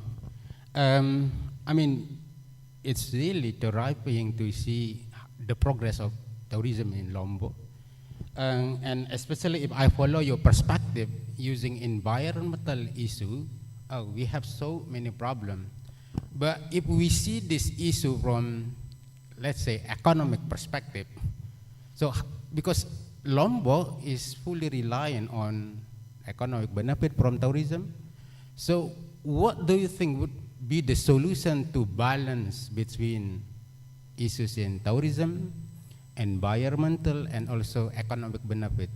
Because I don't know what the element that to growth economic in Lombok unless we rely more on the tourism issue. So my question is again, how to balance between these three issues, tourism, environmental issue, and also economic benefit. Thank you. Okay, Dr. Habibi, maybe you can directly answer the question. The policy. What your point from the problems situated in Lombok? Maybe you can give suggestions to give solution about three. Yeah.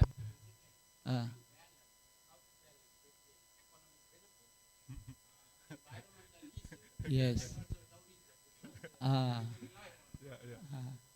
Okay, thank you very much. Very important question. How to balance between economic benefit and environment? I think it is a big question. So the formula is that don't put economy in the leader of development, because economy is like a pig. They eat everything. Yeah. So ecology should be in front of economy. In the case of Lombok, tourists in the Kilimatra should be distributed to the Eastern Lombok. Eastern Lombok is still underdeveloped, like Gili Sulat and Gili Kondo. There should be some public transportation from Kilimatra to Gili Sulat and Gili Kondo to bring tourists from Kilimatra to Eastern Lombok. Yeah, that's my answer. Thank you. Okay, thank you very much, Prof. Imam. We give applause for the answer. And the third is Prof. Aris.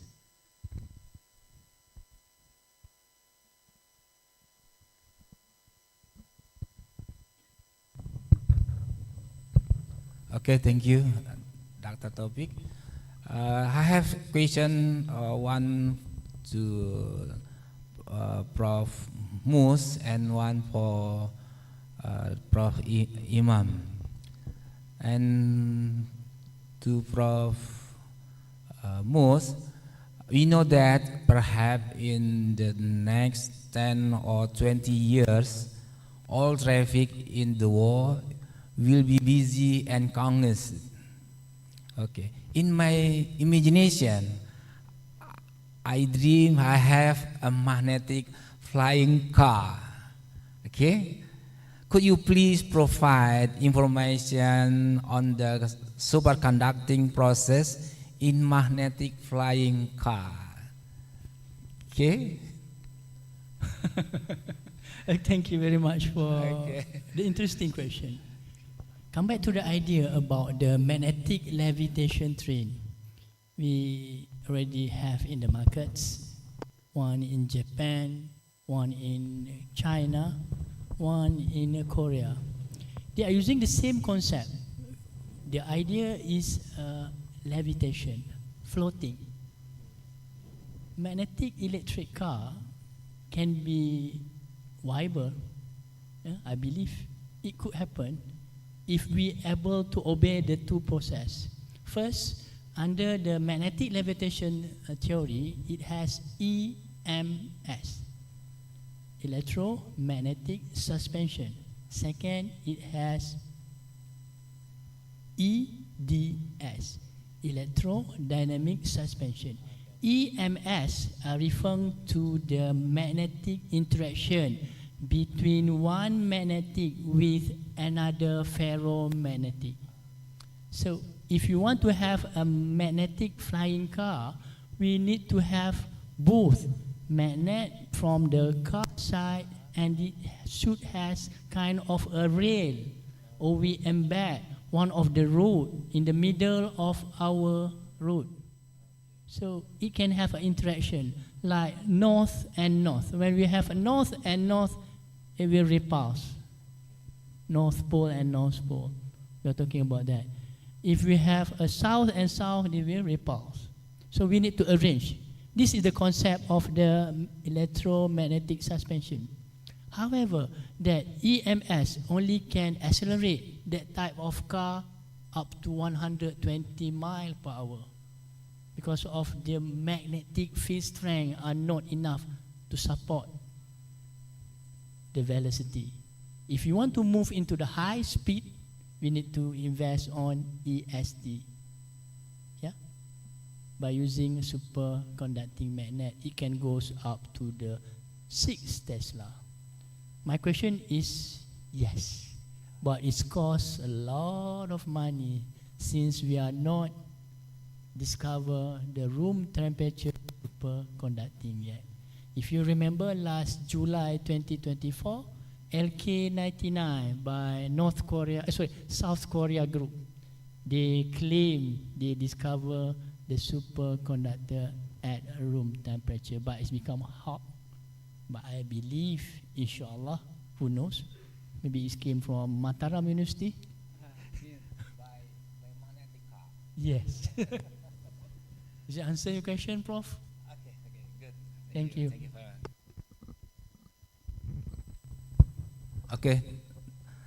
Another ones for Prof. Imam. We know that Nyale worm are the incarnation of Princess Mandalika.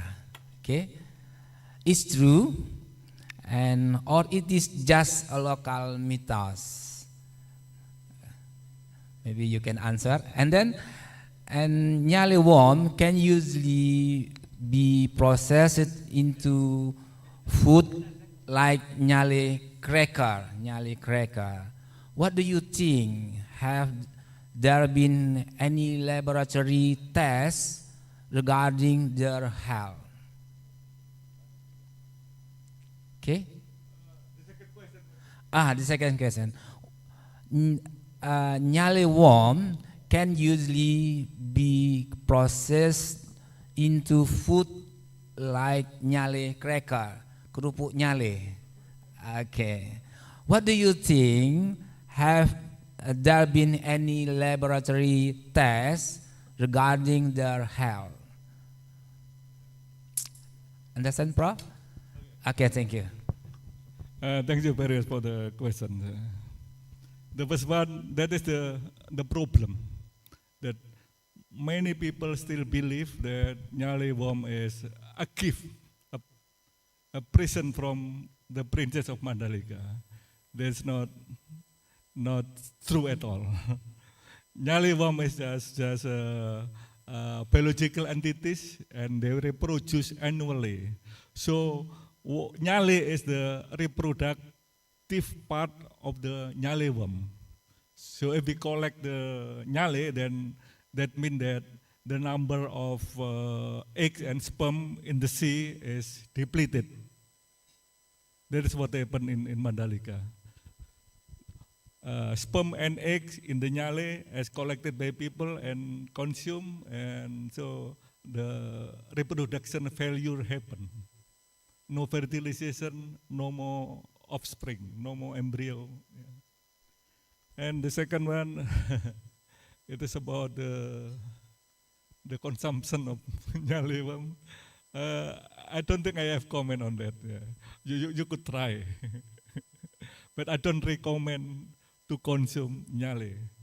Nyale is just the red nyale contain only sperm. The green nyale contain only eggs. So I suggest you to consume chicken egg rather than worm eggs. And the last one is good for health. It is better to consume chicken egg than nyale. So I don't recommend to eat nyale. Yeah, thank you. Thank you, Professor Imam and Professor Awang Kecik. I invite any audience will ask the question, maybe online. Any question, you can chat on the room. No? Okay. In this room, maybe more question? Okay, Prof. Safrizal. Please give your question to Professor Awang Kecik or Professor Imam. Bismillahirrahmanirrahim. Assalamualaikum warahmatullahi wabarakatuh. Thank you very much for Professor Mustafa and from Prof. Imam for the insightful presentations. My question is a little bit similar for you too. Prof. Mustafa, about the superconductor in room temperatures. So when your prediction, when we will get that? Okay, and from Pak Imam, you presented 2025 almost no nyale. So when maybe we will lose any nyale at all? Maybe 5 or 10 years from now, or so when? same question for you for the future. Thank you. So your predictions, I need your predictions. You present that in 2025 we have only 1% Nyale, if I'm not mistaken from your presentations. And so when, so when we will, maybe we'll lose any Nyale because of the tourism, based on your predictions. Jadi kira-kira kapan Nyalenya hilang gitu? Because you present 2023, 2025, 2024, 2025, the amount of Nyale, the worm is decreased because of tourism. Yeah, so based on your predictions, when Nyalenya akan hilang gitu? Apakah akan ada peluang there's no more Nyale, so it's make our big tradition gone? Okay. When I prepare my presentation, honestly I cried because I realized that Nyale worm will apparently disappear very soon. That what make me very sad. But let's see next year, because in the last 5 years decreasing very sharply. So yeah, so I'm worried about it. Soon, 1 year, 2 years, 3 years, 5 years. In 5 years, in 5 years. In 5 years. Oh, so yeah, that hopefully my prediction is not true, but I'm afraid in 5 years it will be disappear. Okay. So, Prof. Mustafa, 5 years, 10 years. Okay. Come back to the Nobel Prize winner this year. Yeah. They are having 3 of these Nobel laureate who are working on quantum mechanics. Actually, they are working on the quantum mechanics, specifically on quantum computing. Quantum computing, currently, they are using superconducting material, where it can store all of the memory. Can you imagine that we are very passionate about our memory? We want a super fast chip in Apple, like Prof. R is using now. They are using A19 processor. Can you imagine, inside the A19 they have a billions chips. And this chip can be stored at 0, 1, 0 and 1, 1 and 0 digital memory.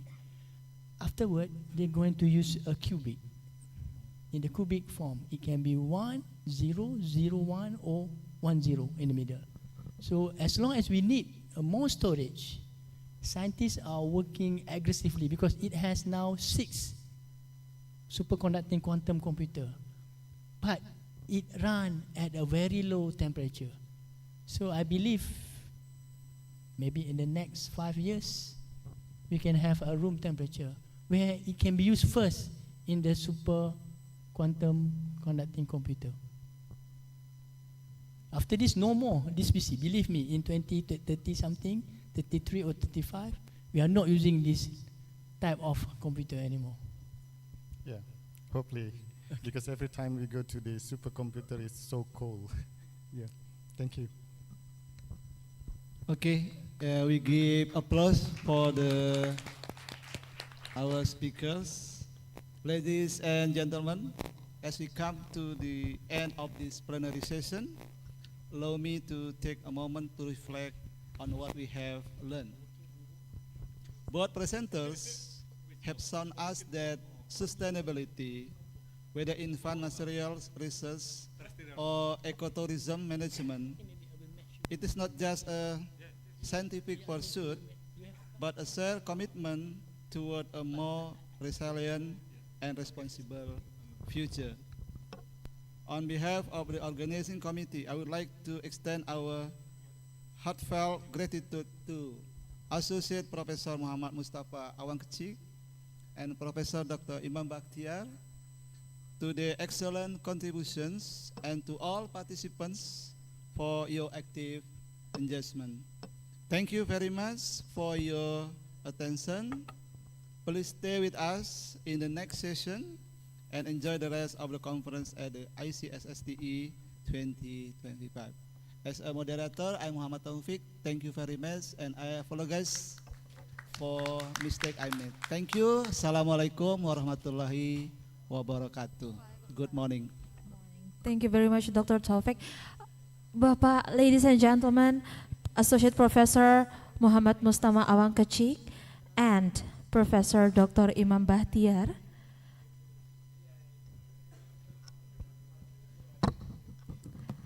Our apologies, Associate Professor Muhammad Mustafa Awangkecik and Professor Dr. Imam Bakhtiar. We would like to request you once again, it is our apology, to step on the podium once again because we would like to present to you our token of appreciation. Can we have Associate Professor Muhammad Mustafa Awang and Professor Dr. Imam Bakhtiar on the stage once more, please? And representing the organizing committee, we would like, yes, please, Professor. And representing the organizing committee, we would like to request Professor Aris Doyan to present our token of appreciation to two of our keynote speakers. Professor Arif, please.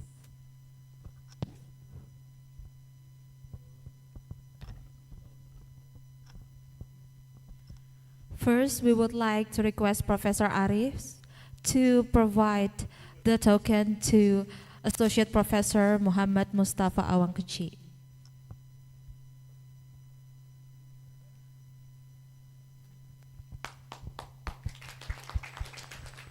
And the certificate of honor, please.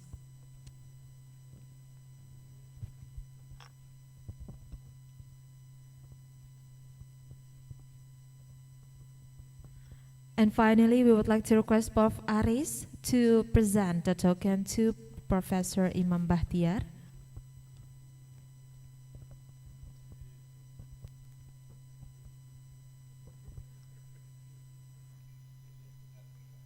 And the certificate of honor.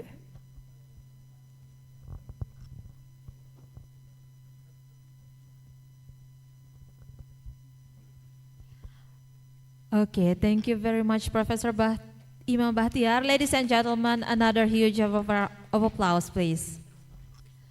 And now, ladies and gentlemen, it is my honor to welcome and extend our greetings to our keynote speakers, Dr. Muhammad Aziz from the University of Tokyo, Japan, and Dr. Dev Raj Joshi from Tribhuvan University, Nepal.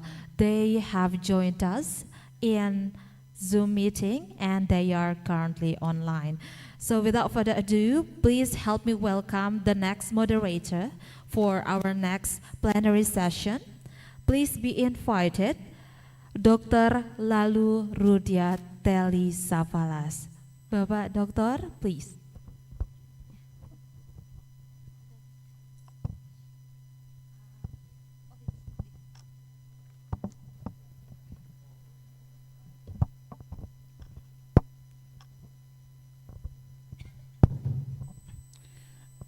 Thank you. Assalamualaikum warahmatullahi wabarakatuh.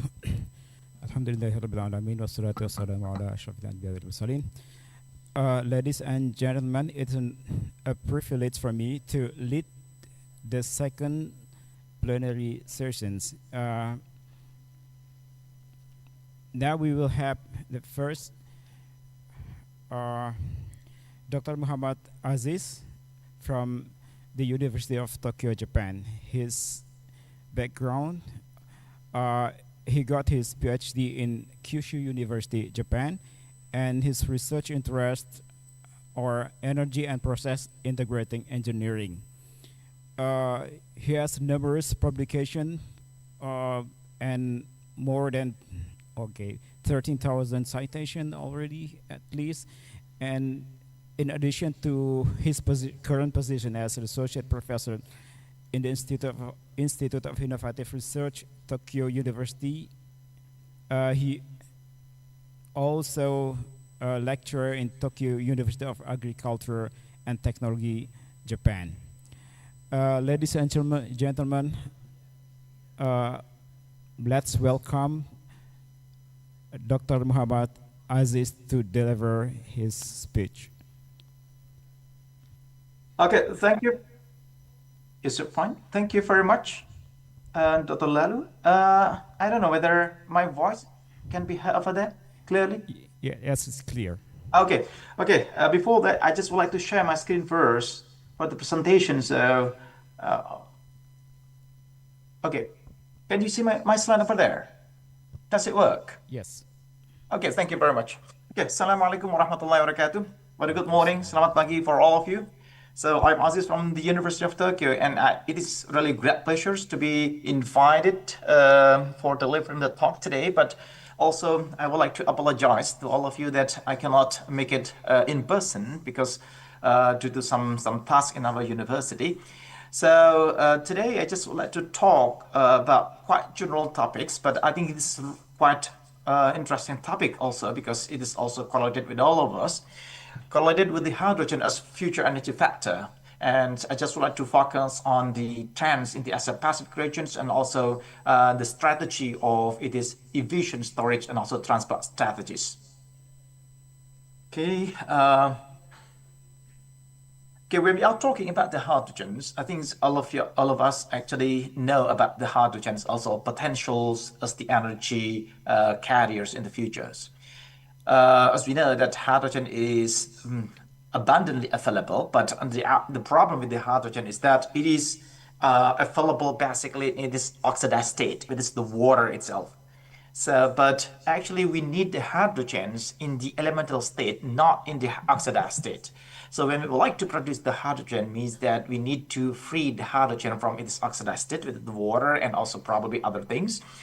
So that's the things with that's another challenge for the hydrogen is correlated with its volumetric energy density.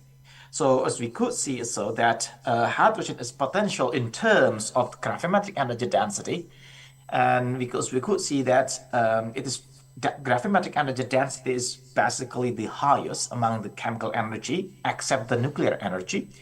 So it has about 120 megajoule per kilograms of the energy density. So, or in terms of the kilowatt hour, it's about 33 kilowatt hour per kilograms. But the problem with the hydrogen, it is volumetric energy density because it is the largest element or the largest gases elements in the world, and it has only about 3 watt-hour per liters, which is I think very low compared to other chemicals or other fuels. So that's why finally why we need very strategic hydrogen storage and also transportations, because the problem correlated with it is volumetric energy density, as well as also other factors including also the safety and also other things.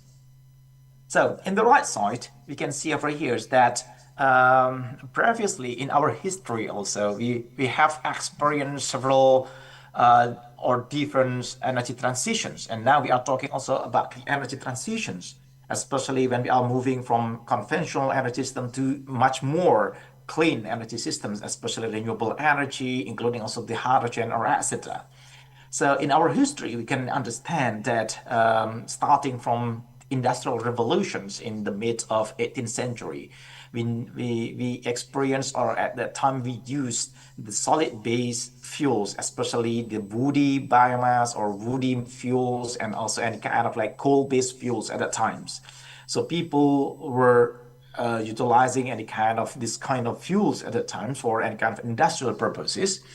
And we also experienced after that, we found that, or we established well the technology for refining the oil.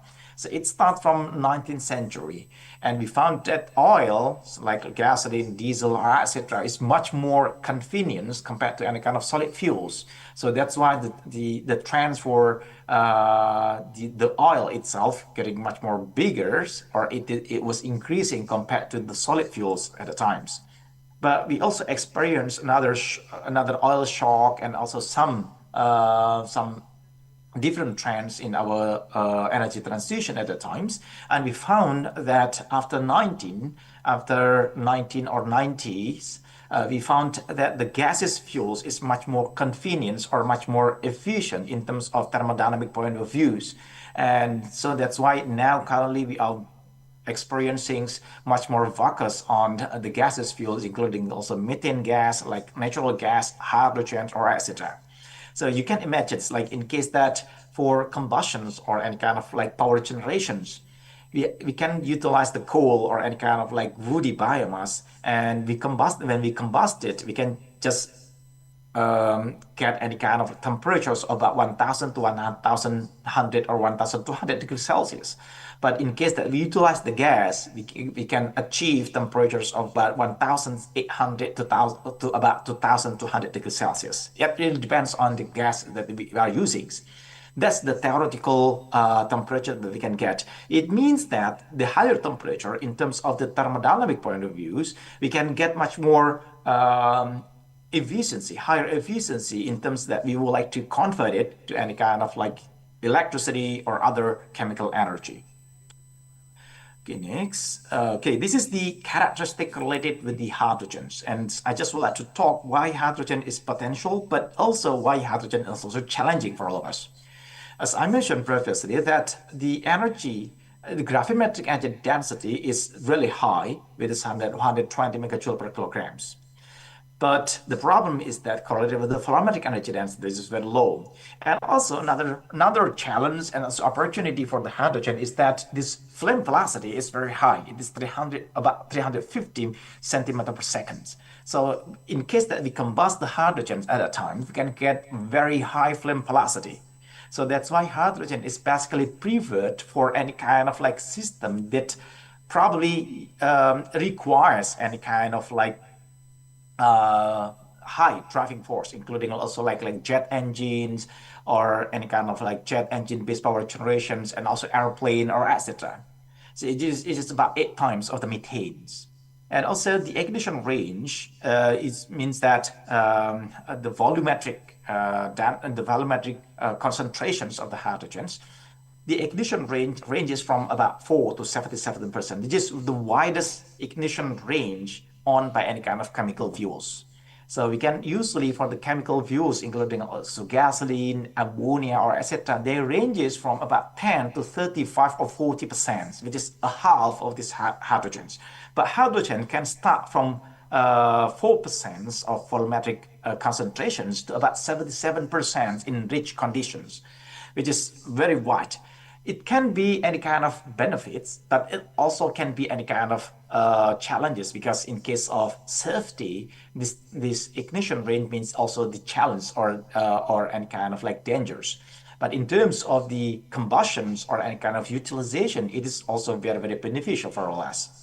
And auto ignition temperatures is pretty high, which is about 3 times of the gasolines. In terms of auto ignition temperature, it's pretty safe. But the problem is that the ignition energy to trigger any kind of ignitions or combustion of the hydrogen is very, very low. It's only 0.02 megajoule per megajoule, which is very, very low.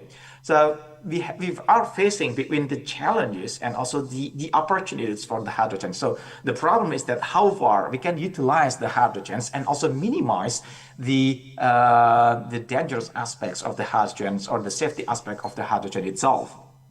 So now, especially focusing on the Asian countries like Japan, China, Korea, and also some Southeast Asian, including also Indonesia, Malaysia, and also Australia, the opportunity or the trends for adopting the hydrogen is increasing, and some countries are setting any kind of like targets for the adoptions of the hydrogen in 2030.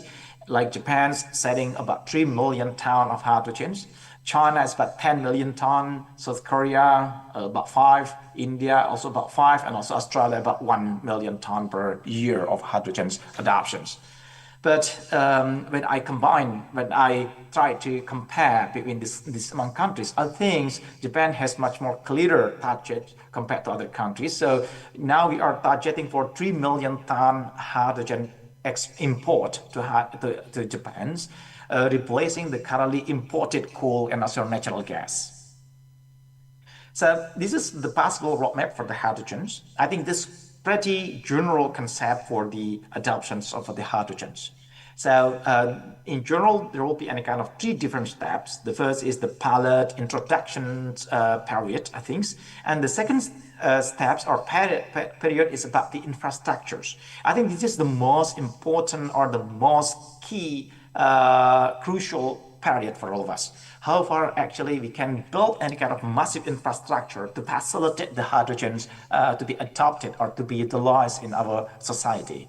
And the third one, once the infrastructure has been built well, and what we are targeting for is that we can get the economic performance of the hydrogens. So probably at that time the cost of the hydrogen can be reduced.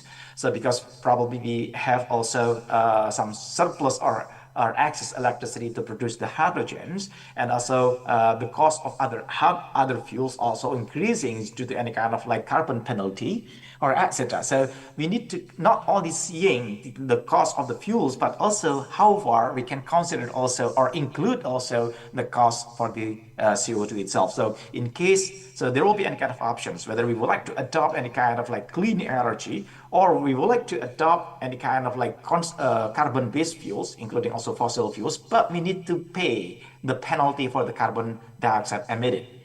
So I think this is the strategies that I think also quite valid for Indonesian case. So for Southeast Asian countries, we are, I think, the most ready technology is for the utilization rather than the production and also storage. So we can start from any kind of domestic large utilization, including also the co-firings of hydrogen or ammonia with coal, and also replacing the natural gas-based power generation with ammonia or etc. And then we are targeting for the export, including also exporting to some demanding countries, including also Japan, China, Korea, Singapore. And then finally, we can have also the domestic or distributed systems for any different purposes. And this is the possible hydrogen application roadmap, not only for Indonesia, but I think some Southeast Asian countries. Now we are in the introduction period, and we have also some projects in Indonesia for producing the hydrogen, also utilizing the hydrogen for power generations. And also what we are targeting for in the futures is that hydrogen is not only limited for transportations. The demand for the transportation is basically quite small. So like Japan's, in case of Japan's, now our target for 2050 is that we consume the hydrogens of about 20 million ton per year. And among these 20 million ton of hydrogen will be utilized for about 7 million ton is utilized for power generations. Another 7 to 8 million ton will be utilized for industrial purposes, including also steel makings, cement industries, or etc. Then the rest, about 4 to 5 million ton, is utilized for the transportations. And for the transportation, you can imagine this is not only for the car. The car itself is very small, but we are targeting for much bigger adoptions of the hydrogen utilization, including also for the aircraft, airplanes, also shipping. So you can consider the big idea of it is that because the hydrogen has very high gravimetric energy density. So the utilization, which is demanding any kind of high gravimetric energy density, prefers hydrogens rather than other fuels. So like aircraft, you can imagine it's like aircraft basically demands any kind of high gravimetric energy fuels compared to other fuels, including also the currently utilized kerosene or any kind of like SAF or etc. Then the problem is that also the price of the hydrogens. So there's a study comparing the price of the hydrogens. So in case of Indonesia, we could see over here that the potentials for the hydrogens production is very huge compared to other countries, including also Philippines, Thailand, including also Malaysia. But Indonesia is very huge. The problem is that in case of renewable energy in Indonesia, because it is widely distributed, the total cost or the final cost of the hydrogen is pretty high, which is about $6 per kilograms. And for your reference, the current price of the hydrogen is only about 1.5, $1.7 per kilogram. That in case produced from the natural gas based. But as I mentioned previously, that the cost for the hydrogen is not only about the cost for the fuel itself, but also we need to consider how far we can have any kind of, we can combine together with the cost for the CO2 emitted itself. So I think in the futures, we need to reduce this kind of price of the hydrogens. We expect that based on our calculations, we can reduce the cost for the hydrogens to about $3 per kilograms. While you can imagine, in case that people are consuming any kind of fossil fuel energy, probably the fossil fuels cost itself is very low. But in the future also, we need to consider the penalty for the carbon tax. So people utilizing any kind of carbon-based or fossil fuels, finally they need also to pay another CO2 carbon tax over there. So finally, there will be any kind of competitions about the renewable or clean energy base compared to fossil fuel base. So this is the for the reference the target for the cost for the hydrogens in Japan itself. But I think it's also quite valid for international price. And we are targeting that by 2030, we are importing the hydrogens of about 3 million ton from Australia, from Middle East, from Indonesia and other places. And the final delivery cost for the hydrogen is about $3 per kilograms. And you can imagine that including the productions and also the transportations. And usually the transportation cost or storage cost is usually about 70% of the production cost. So usually the production cost will be about $2 per kilograms, and then followed by one or 1.5 US dollar per kilogram for transportations and also for the storage. Okay, then this is the energy roadmap that we have discussed previously, and we have also proposed in ESTM, which is the Ministry of Energy and also Mineral Resources. And when we are targeting for achieving zero carbon 2060, like Japan also targeting to achieve the carbon neutrality by 2050. But the answer is that whether it is really achievable or not, I think we know the answer, that it's really impossible to achieve zero carbon neutrality by 2050 or 2060, although also Japan actually. But the most important thing is that not achieving completely, but how far actually we can break down or having a kind of like clear milestone for about 5 years, or each 5 years or 10 years. So it means that we need to set up any kind of milestones that is measurable and also achievable and also doable for all of us. That's very important.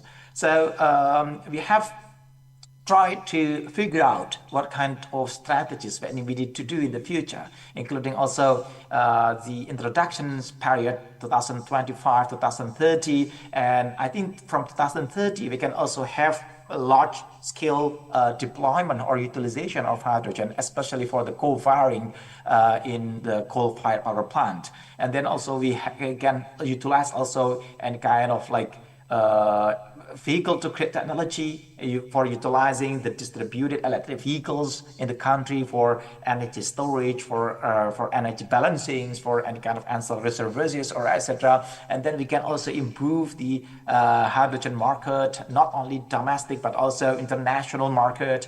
I think that's very important because now Australia also building very huge. I think this is the biggest intercontinental project for the hydrogen production, also storage between Australia and Japan. So in Australia, they built any kind of like process or systems to convert the brown coal or raw coals to hydrogens, and then liquefy the hydrogens, and then the liquid hydrogen is transported from Australia to Japan. And I think all countries are still waiting for the economic performance of this kind of project actually. Okay, then we are moving forward. This is the initial possible scenarios in Indonesia. Actually, Indonesia also has very potential resources, including also the low-rank coals. I think as the information is that basically the coals utilized for power generation usually start from the mid to high rank coal. So it means that low rank coal is basically unutilized well in our country. So converting the low rank coal to hydrogen is also another strategy to utilize this kind of unutilized resources to be much more economic fuels.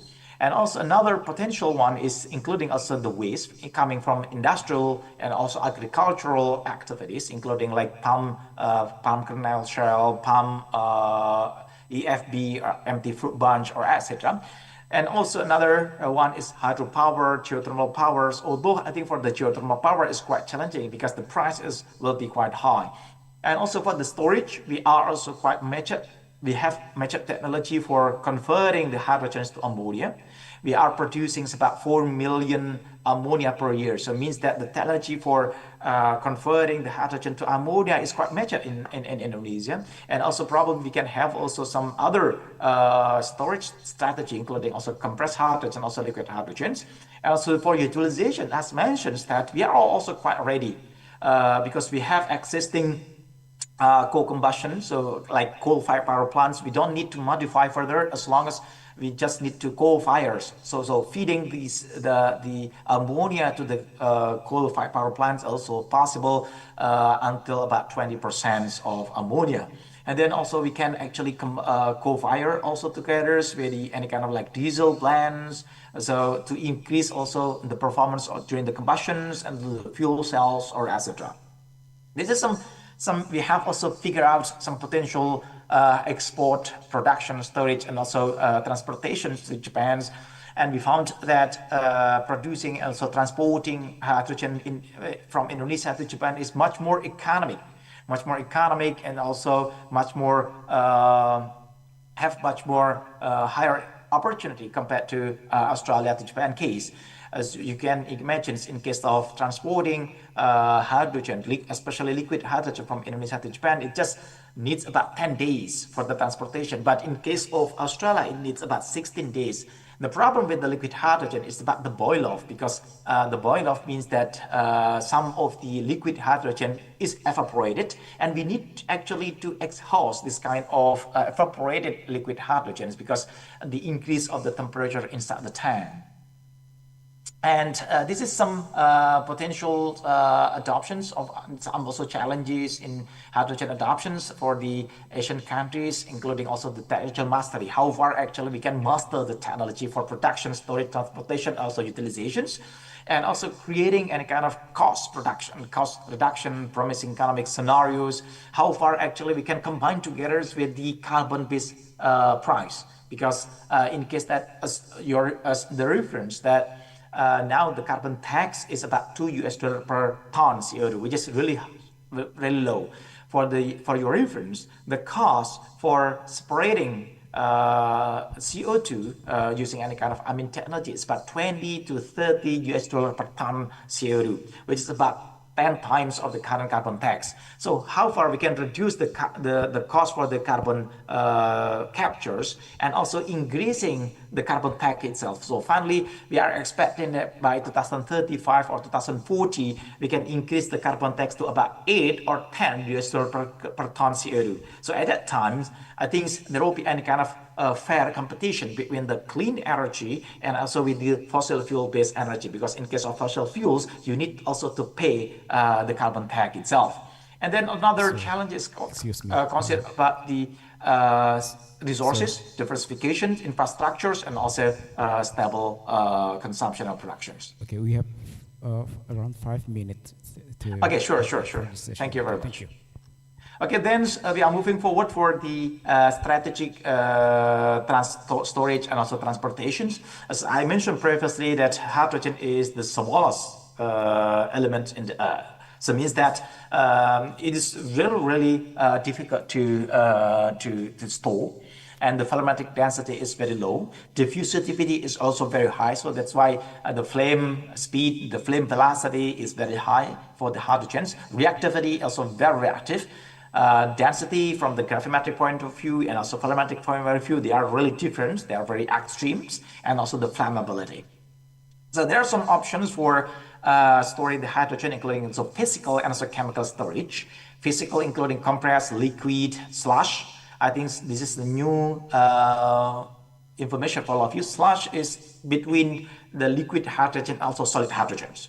So for liquid hydrogen, we need to actually to cool it down to about minus 253 degrees Celsius. But for the slush, we need to further decrease it to about minus 260 degrees Celsius. So it means that for the slush, means that we combine together between the solid and also the liquid hydrogens. And then for the chemical storage, we have also hydroids, including also metal hydroids, and also ammonia, and also other possible strategies.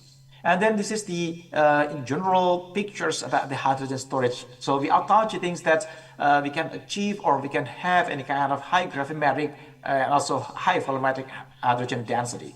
So over here, some strategies are some methods for storing hydrogen, including also the ammonia, liquid hydrogens, and also some liquid organic carriers over here.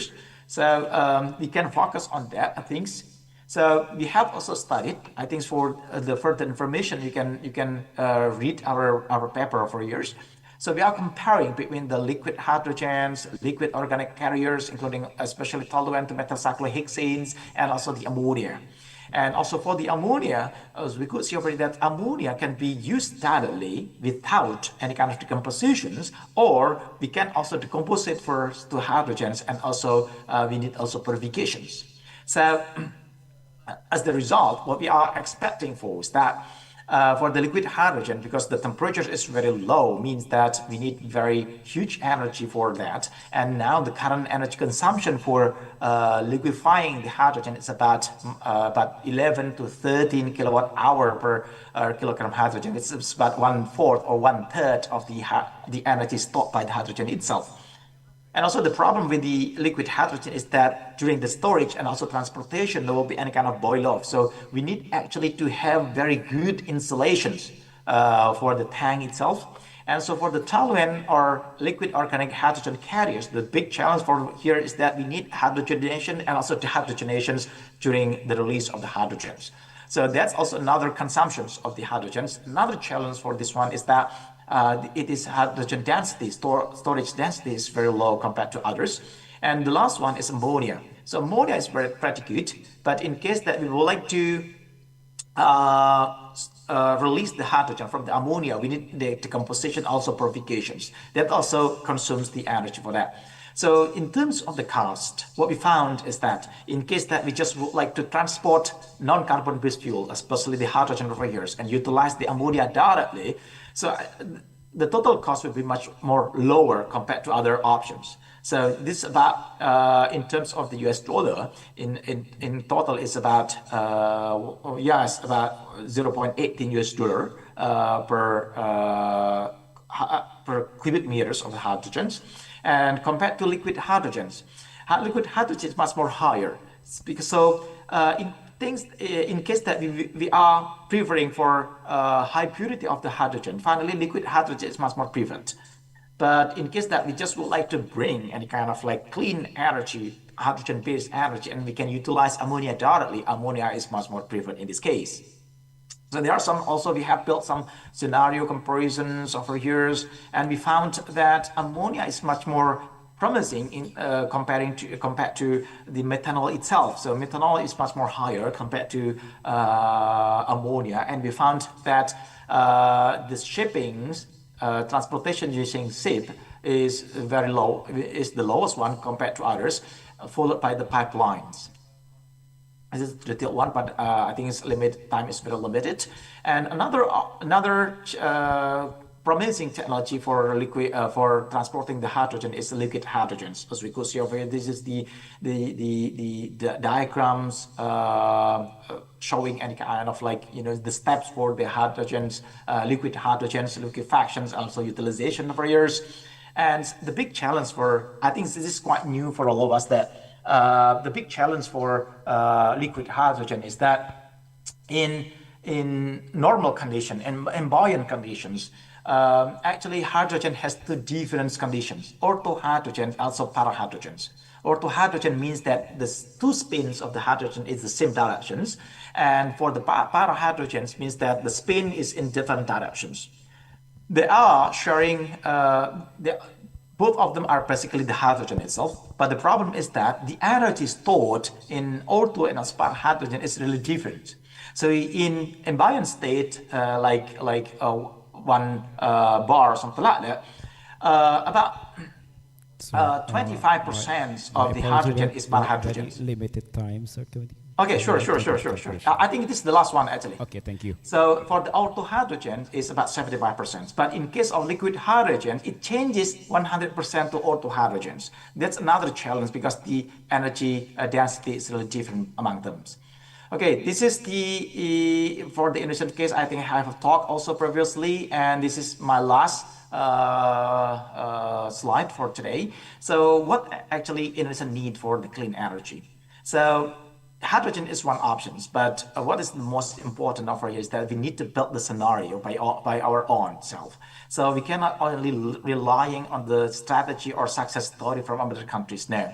And also another challenge is about the technological mastery and how far actually we can bypass the technology. Knowledge, it cannot be bypassed, but the technology can be bypassed. And that's also how far we can create the market and also some studies, some infrastructures, developments, and also some other impacts on the social and also environment. Thank you very much for all of your attentions. And in case that you have questions, I would Thank like you to very welcome much for during the Q&A. very Thank you very much. thoughtful Assalamualaikum insight that warahmatullahi you've given to wabarakatuh. us. A big applause for Dr. Muhammad Aziz. For all participants, please prepare your question. But before you ask your question, we are going to the second keynote speakers in this session. We have Dr. Dev Raj Joshi.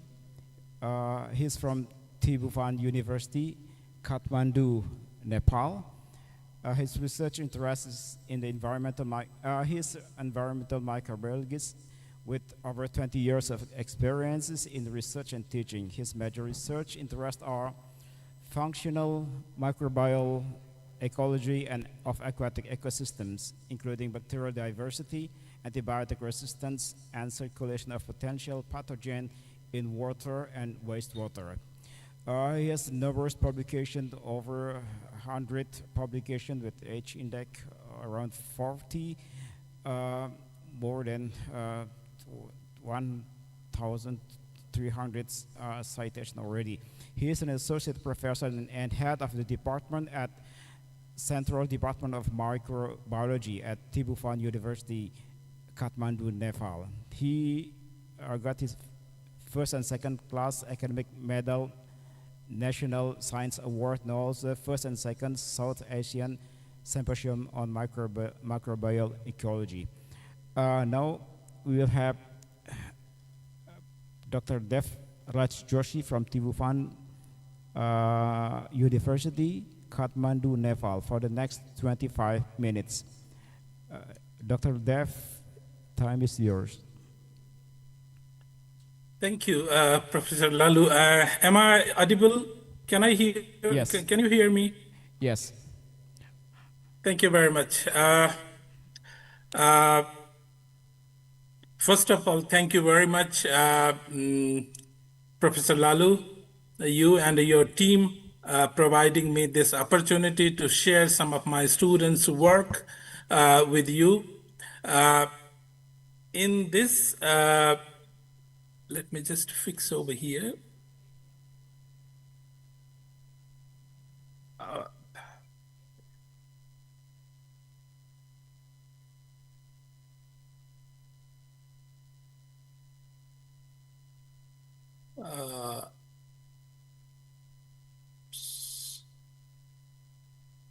Can you see my slides?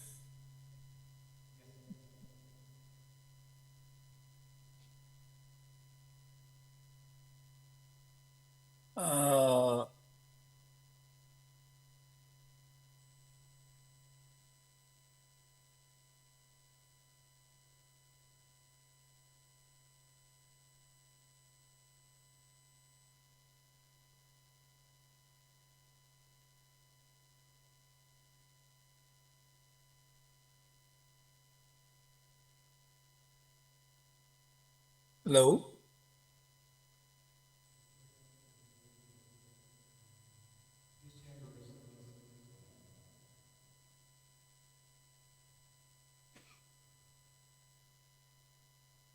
I'm sorry, there is some technical issues. Let me just fix within a 1 minute.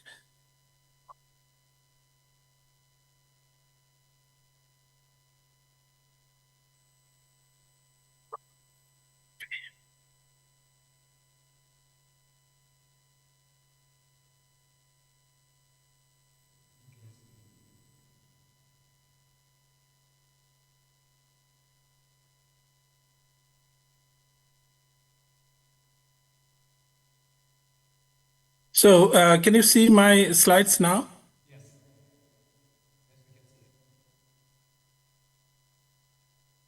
Hello? Check. Check. Hello? Hello, yeah. Can you Yeah. hear me? Yes, clearly. We Oh. can see your presentation too. Oh, thank you. Thank you. Thank you again for providing this opportunity to talk with you. Good morning. Assalamu alaikum.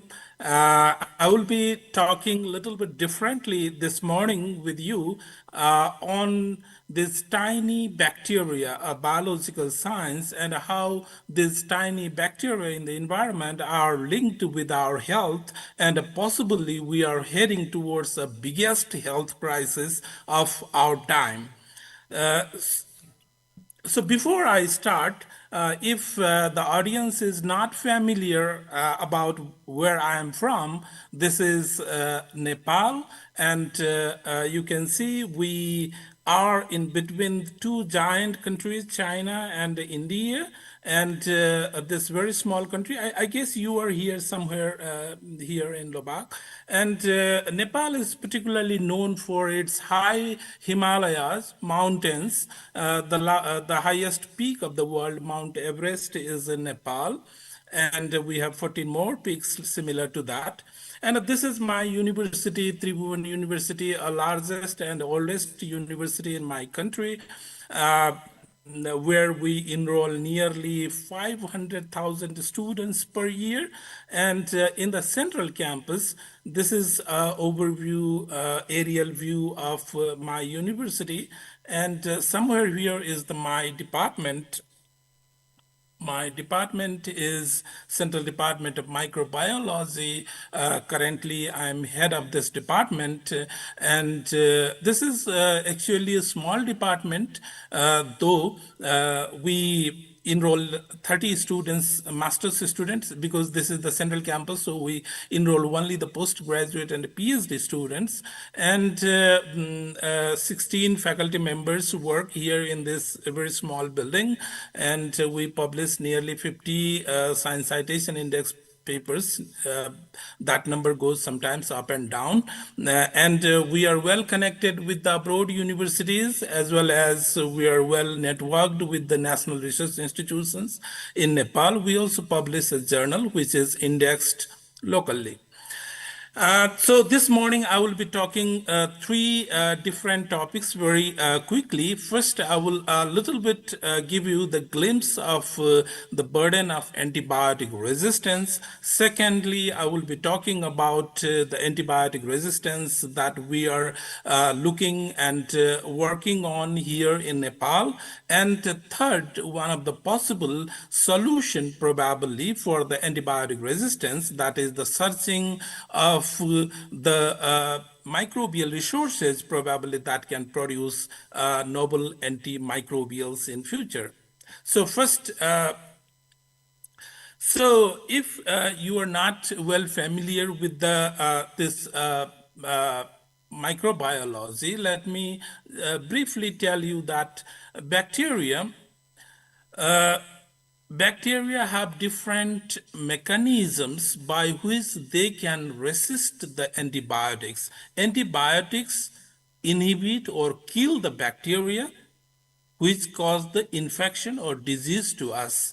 So in bacteria, if they adopt some mechanisms, the antibiotics do not work. So the microorganisms infecting us cannot be killed. So the disease will progress, and ultimately that will have a very bad consequence. Probably the patient can be killed. So there are different, among these different mechanisms, one very important thing is that bacteria can produce the enzymes which can inhibit or which can inactivate the drug. And these proteins, these enzymes are encoded in chromosome as well as in the plasmid. So these chromosomes and plasmids, since they confer some genes, these genes are responsible to produce these enzymes. So generally, to look over the antibiotic resistance, we look whether these bacterial chromosomes or plasmids do contain the antibiotic resistant genes or not. Insert we say ARG. So basically what happens is in population, there are a high number of the bacteria, but only few are resistant to antibiotic. That means they can inhibit or they can combat or they can be protected from the antibiotics. So if we apply the antibiotic in the body through the antibiotic therapy, the antibiotic kills the most of the bacteria, but those who are resistant, they remain survived. And these bacteria, through horizontal gene transfer, bacteria have a specific capacity that they can transfer their genetic material within the same generation. We cannot do. We only transfer in the next generation. That is what we call vertical transfer of the genes. But bacteria can transfer horizontally. Then the number of resistant bacterial population increases. And these bacteria, antibiotic-resistant bacteria, then spread in body as well as in the environment. So this antibiotic had changed the medicine forever because they were believed to be magic bullet. You can remember Alexander Fleming discovering the penicillin in 1928. However, it was commercialized in 1940s. But the point here, what I'm saying is, as antibiotics were discovered and developed, the bacteria also started resisting them. For example, penicillin, just after its commercialization, penicillin-resistant bacteria was emerged. And that continues with most of the antibiotics till now that we are using for the treatment. Almost all antibiotics have been resisted by the bacteria, different kinds of the bacteria. So now we have very little options for the treatment of infections caused by the bacteria. So WHO says that this antibiotic resistance is increasing because the antibiotic use has been increased, and it has been tripled after 2000. And the infections, very simple infections, even say Escherichia coli, simple diarrhea, can kill you. One small wound infection can kill you because the antibiotics are not working now. And according to the WHO, this antibiotic resistance is comparatively higher in Southeast Asian region, more than the global average. That means we people living in this region are in more risk and more danger of not getting antibiotic for our treatment. So there are some very scary figures that has been predicted. By 2015, just 25 years now, 40 million deaths will happen due to the drug-resistant infections. And that will not only cause 10 million deaths yearly, but also that will decrease our GDP by 2 to 3.5%.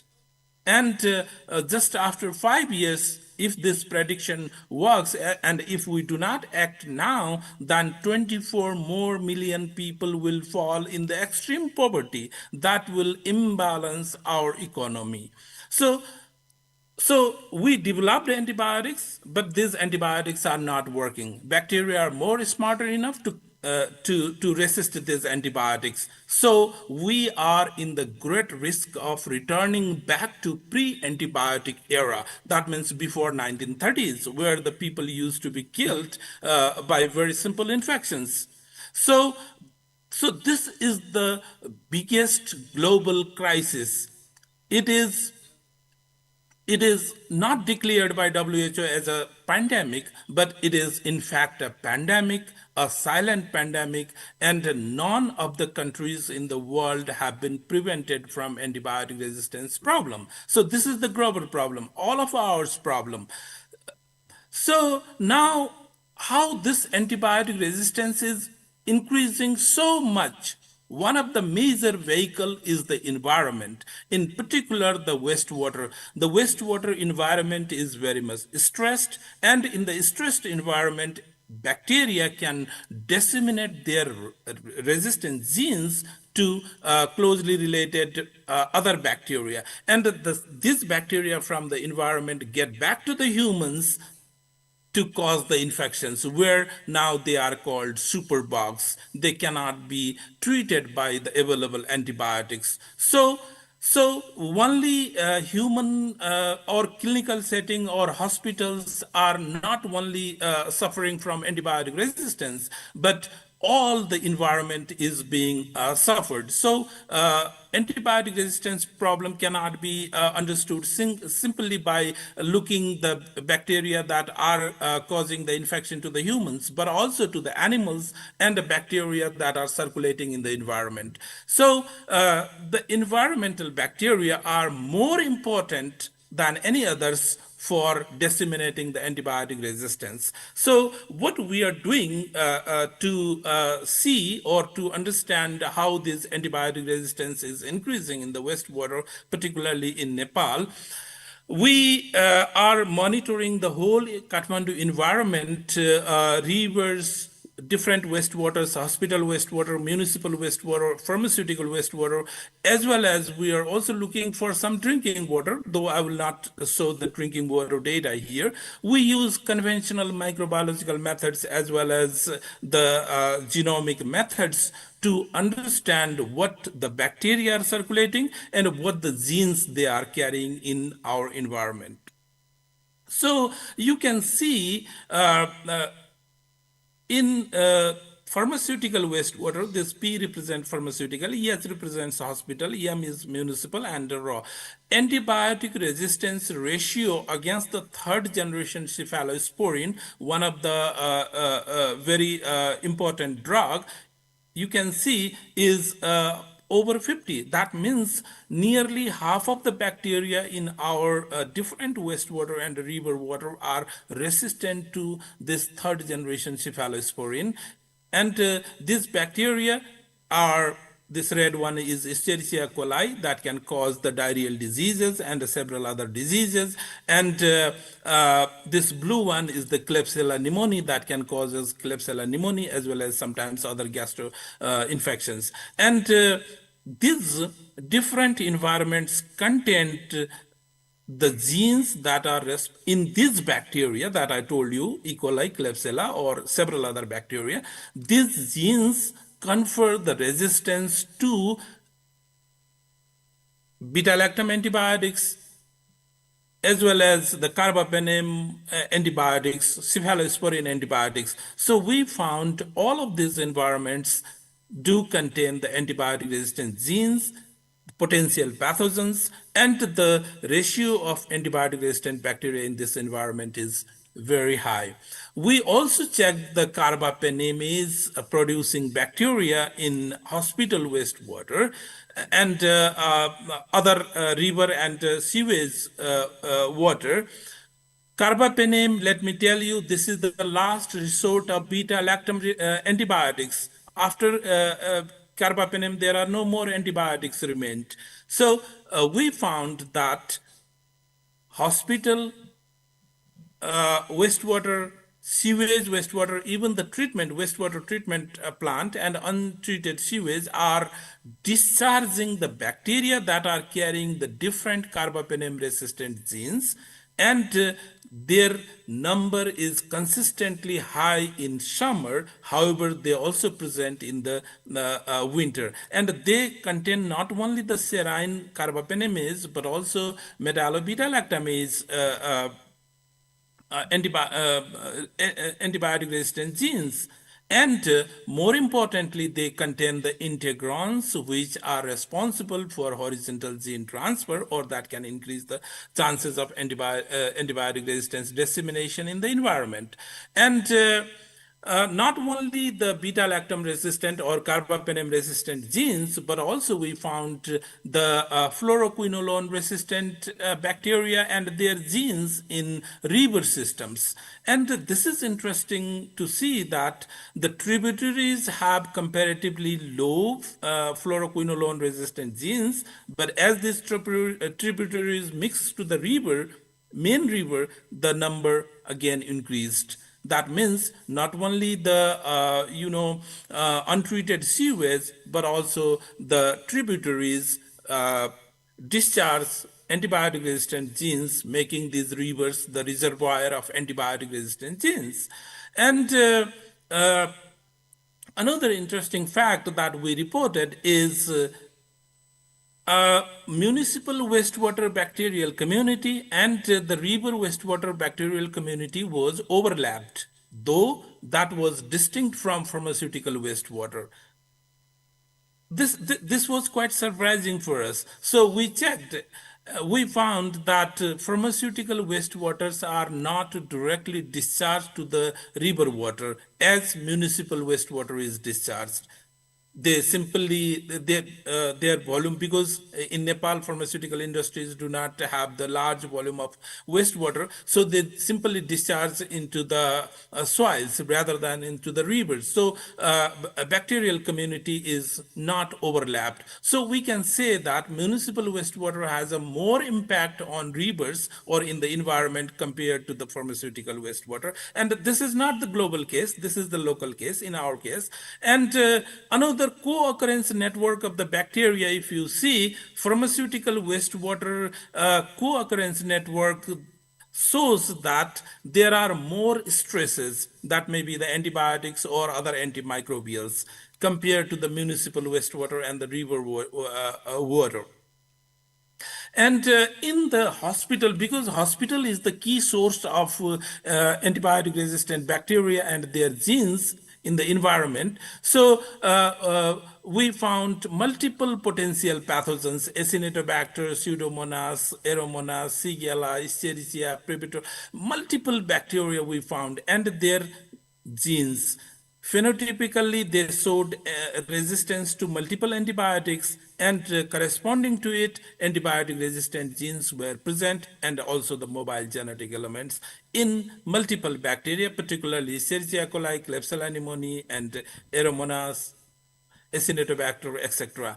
And when we checked what is shaping the community, the bacterial community, antibiotic resistance community, then you can see chemical parameters of the water were major factors to shape the bacterial community in the hospital wastewater. But still remember that more than 40% of bacterial community was not governed by this temperature, physical or chemical. That means there are some other factors what we don't know. Maybe in future research we can explore those.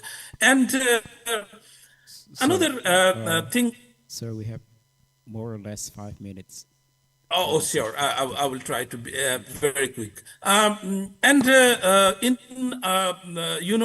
wastewater treatment plant, influent contained high antibiotic resistant genes, and after the treatment, antibiotic resistant genes decreased. But later, in the downstream in the river, where this water is discharged, antibiotic resistant genes increased. This is very clear indication that the wastewater treatment plant is reducing antibiotic resistance, but again, untreated wastewater that is being discharged later on in the river is increasing the antibiotic resistance. So more wastewater treatment plants are needed.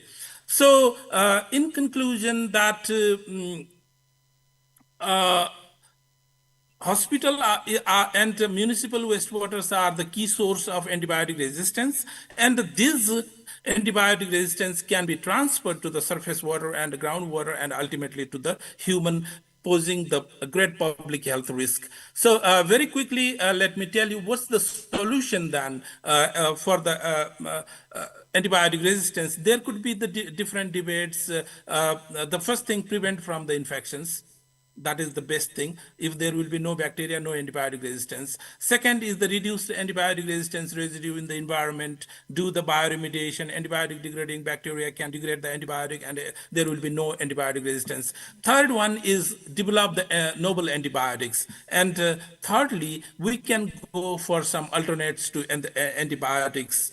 Herbal medicines. For example, in Nepal, there is a lot of herbal medicines, probably, I hope, in Indonesia also. So these are some solutions that can be sustainably used to reduce the antibiotic resistance. So among these, we are working on developing the novel antibiotics or antimicrobial substances. Actinomycetes is a group of the antibiotic microorganisms, bacteria that can produce the antibiotics. Most of the antibiotics today we know are from the actinomycetes. And this, these actinomycetes we surveyed from the high altitude of Nepal, and we found that mostly the Streptomyces group of actinomycetes are more potent for the production of antimicrobial substances. And among these different actinomycetes, one actinomycetes we reported was the novel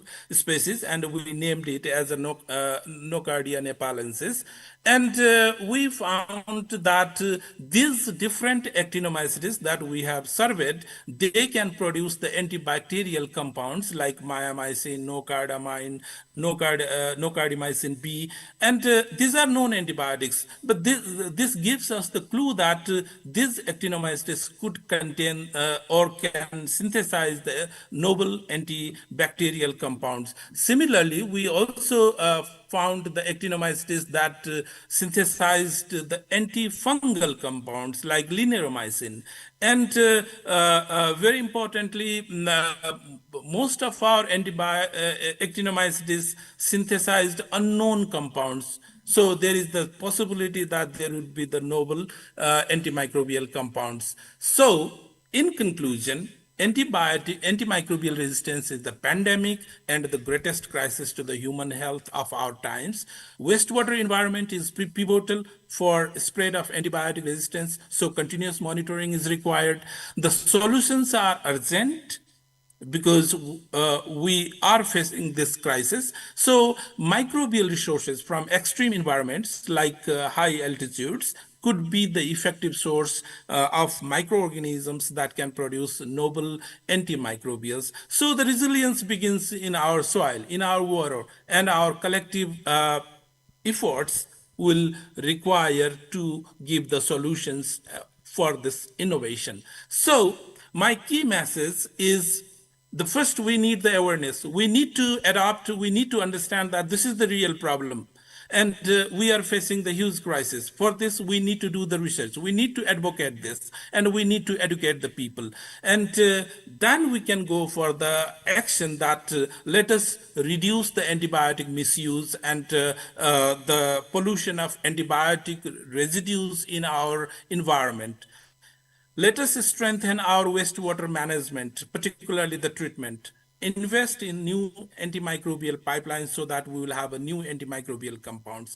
And for this, we need to foster interdisciplinary collaboration because one particular discipline cannot solve this big problem. So, this is all about my talk this morning, and these are our collaborators to whom I would like to thank, and to the audience and the people attending this conference. I would like to make an open call. Let us collaborate, and I'm pretty sure that Indonesia might have also the similar problem.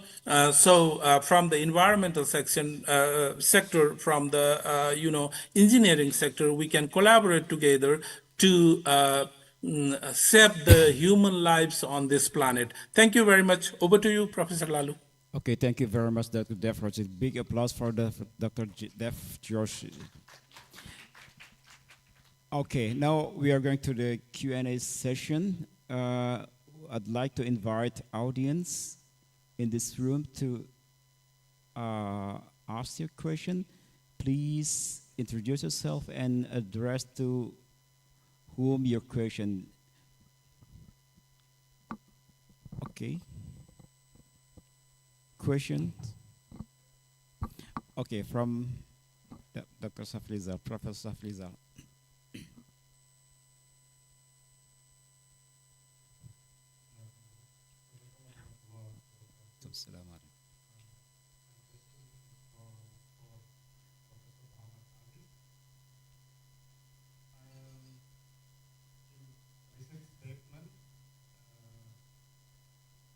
Sorry, we can't hear over here.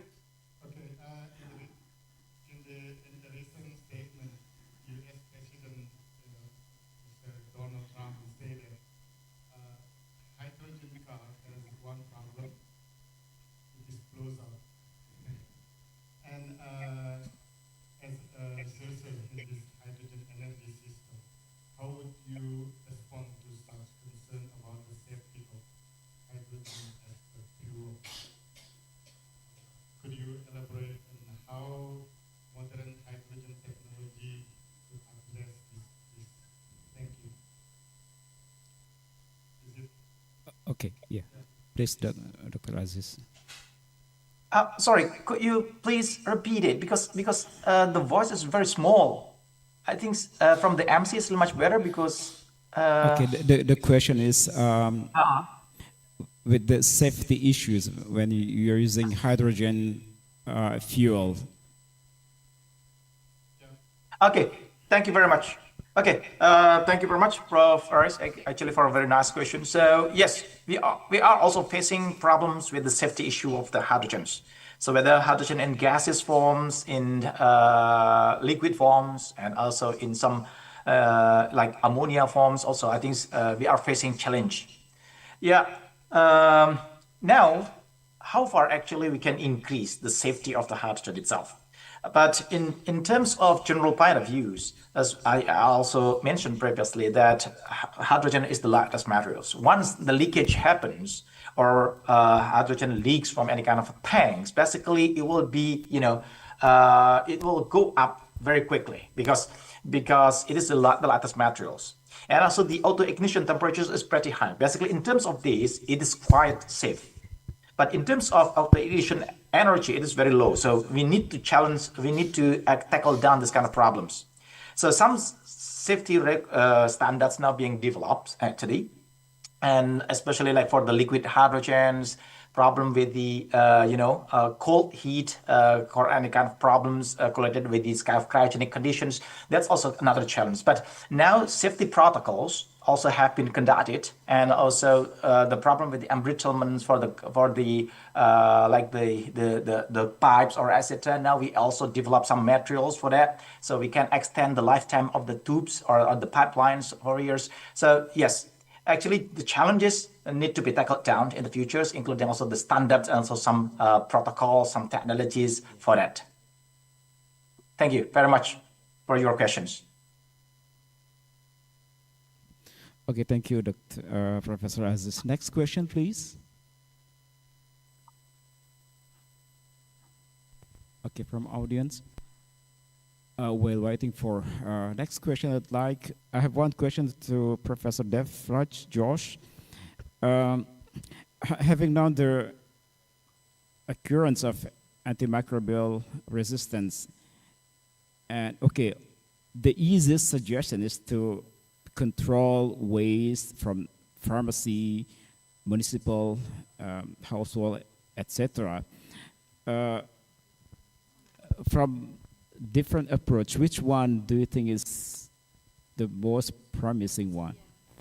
And what about chemically modified existing drugs to prevent resistance to antimicrobial? Thank you, Professor Lalu. For controlling the antibiotic or antimicrobial residue in the environment,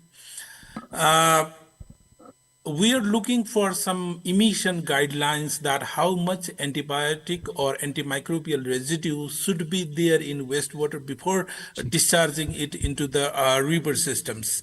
But till now, there is no clear-cut guideline that how much antimicrobial residue should be there in so that the antimicrobial resistance would not be developed. So first challenge is to reduce this antimicrobial residue in the water systems, because the antibiotics that we consume or animals or in aquaculture that is used, more than 80% is ultimately discharged to the river system, where the antimicrobial residue concentration increases, and that stimulates the development of antimicrobial resistance. So this is very important. First, this emission guideline, number one. Number two is we can develop microorganisms that can degrade the antimicrobial compounds. So there are some research going on that we know some bioremediation procedures by which these antibiotic, which are already discharged into the environment, can be broken down, and so that the antimicrobial residue concentration could be reduced in the environment. And to your second question, that what about chemically modified antimicrobial substances or antibiotics? That is fine. And there are a lot of chemically modified antimicrobial compounds and antibiotics are available, no doubt. But the problem is when these antibiotics are discharged to the environment, can they be degraded by the environmental microorganisms, or they will persist in the environment for the longer time? If they will persist in the longer time in an environment, that means we will be facing huge antimicrobial resistance again. For example, halide antibiotics, for example, chlortetracycline. Once there is a halide group, that becomes more resistant. And as it persistently remains in the environment, more antibiotic resistance will be developed. So looking for one solution, probably we will be going for the another huge crisis. So I think better is we find microbial resources, natural products to be used as antimicrobial compounds. I think that will be more sustainable rather than going to the chemically modified compounds. Okay, thank you very much, Professor Defrajos. Okay, I think we are limited by time, so we will close this session, and big applause for both speakers in this session. Thank you. Thank you very much. Thank you very much. Thank you. Okay, thank you very much, Dr. Telly. And thank you very much to Dr. Muhammad Aziz as well as Dr. Defraj Joshi. Unfortunately, however, as you are currently not able to join us in person here in Mataram, Lombok, Indonesia, we are unable to provide to you in person your token of appreciation. Our apologies, doctors, but we would like to present to you our certificate of honor. Thank you very much for your contribution and for sharing your insight in our international conference. We look forward to seeing you perhaps in the future event of the third ICSSTE, perhaps in person in Mataram, Lombok, Indonesia. Thank you, Dr. Aziz and Dr. Defraj. Thank you very much. Thank you. And now, ladies and gentlemen, we would like to use this opportunity to address our next keynote speaker, who has also joined us online. Good morning, Dr. Lynette Pretorius from Monash University, Australia. Can you hear us, Dr. Lynette?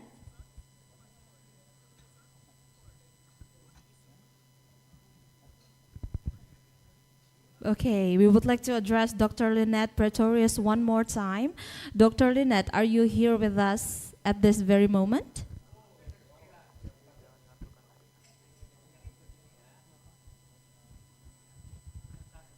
Okay. Yes, Our there we go. apologies, ladies and I gentlemen. just needed someone to unmute me. Our apologies, So yes, I can hear Dr. you. Lynette. So you are ready for your keynote session? I am. Okay, and now, ladies and gentlemen, please help me welcome the moderator for this session. Please welcome Dr. Habibi.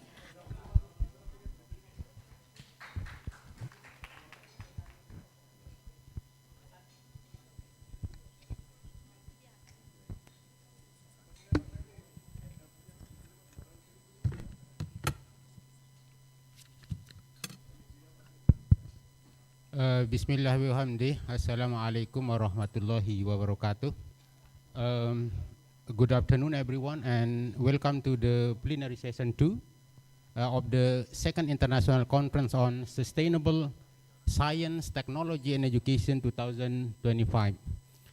It's a pleasure to see many of you join us for this session. For I believe to be an insightful talk that will presented by Dr. Lynette. Am I pronouncing your name correctly? It's Lynette. Lynette. Okay, sorry for that. My name is Habibi. I'm from Mataram University, and I'll be serving as the moderator for this session. First of all, although I believe that many of you have been familiar with Dr. Lynette, but please allow me to introduce her. Dr. Lynette Pretorius is a lecturer at School of Curriculum Teaching and Inclusive Education, Monash University, Australia. She's an award-winning educator and researcher who interlaces imagination and insight to reimagine what higher education can be. Drawing on her interdisciplinary expertise, she weaves together diverse ideas, lived experiences, and pedagogical innovation to create inclusive and transformative learning environment. Dr. Lynette has extensive experience teaching across undergraduate, postgraduate, and graduate research level, including supervising PhD students. Her research advocates for more compassionate, equitable, and creative learning environment with particularly focus on doctoral education, academic publication, including academic identity, student well-being, and AI literacy. She is the author of numerous peer-reviewed publications, including 2 academic books that explore the lived experiences of graduate research students. As a senior fellow at the Higher Education Academy, Dr. Lynette has also been internationally recognized for her leadership in teaching and learning, particularly her dedication to designing transformative educational experience that center well-being, justice, and student growth. Her talk for today's session is titled Developing AI Literacy in Your Writing and Research Practice. I believe that it will be very beneficial and impactful. Please join me in welcoming Dr. Lynette Pretorius. Right, thank you. I've shared my slides. Sorry, just a quick reminder. For this session, we're going to have 25 minutes for your presentation, and we're going to follow by 10 or maximum 15 minutes for Q&A. So now the floor is yours. Great, thank you. So I've shared my slides, which looks like you can see it in the room, so all good. I'm coming to you today from Australia. So in Australia, it is common practice to acknowledge the traditional owners of the lands, and I'm coming to you today from the lands of the Bunurong people. I pay my respects to their elders, past, present, and any traditional owners who may be with us in the meeting today. So as you heard, I was going to talk to you today about AI literacy.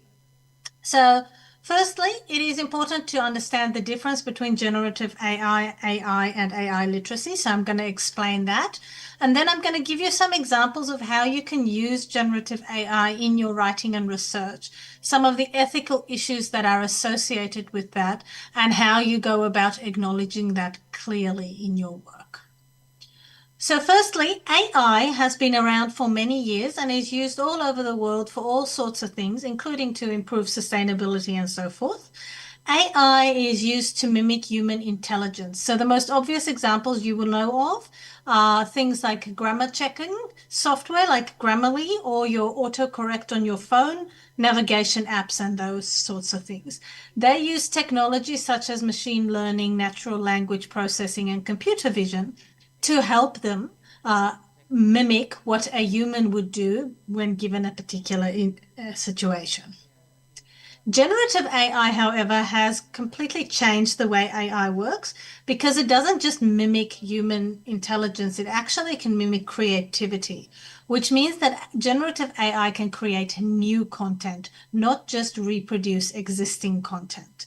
So they work on sophisticated algorithms and artificial neural networks. They learn from vast data, which is basically at this point in time almost all knowledge of humans. And use that to create their own novel new inputs. So it's important to remember they don't just replicate training data, they can reinterpret things in new ways. So this is some examples of things that our university has suggested generative AI can be used for in your writing and research. There's also a link to an article that this is a summary of for those of you interested. So you can use it for idea development and research design, brainstorming, planning your studies, and so forth.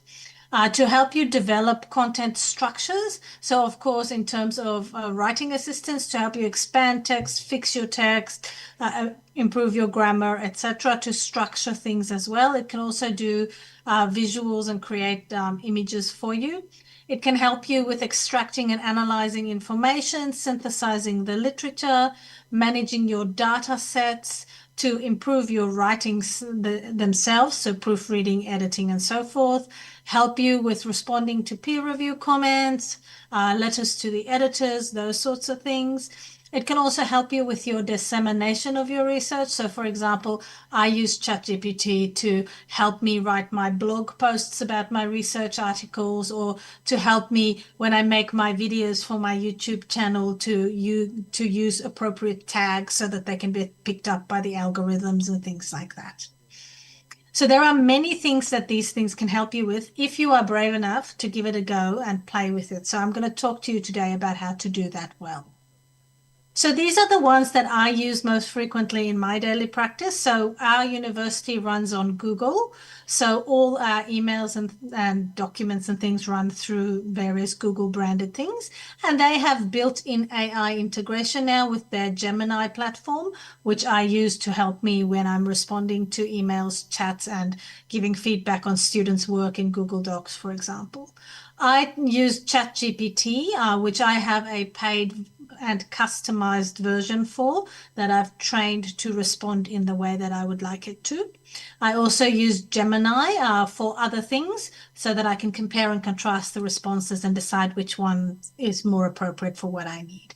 I have Grammarly Pro integrated in my Microsoft Office and my browser, which helps me when I'm giving feedback to students on their written work on how to improve the English expression.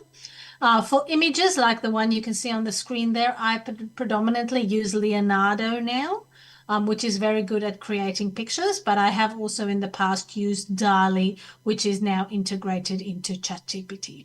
I use Notebook LM for multiple purposes. In my case, most often I use it to turn my papers into podcasts that I can share on my YouTube channel. I also encourage my students to use it to take the papers that they are trying to read and create podcasts about the papers for themselves so that they can listen about the key ideas within the paper, and that helps them to build their critical thinking and reasoning skills.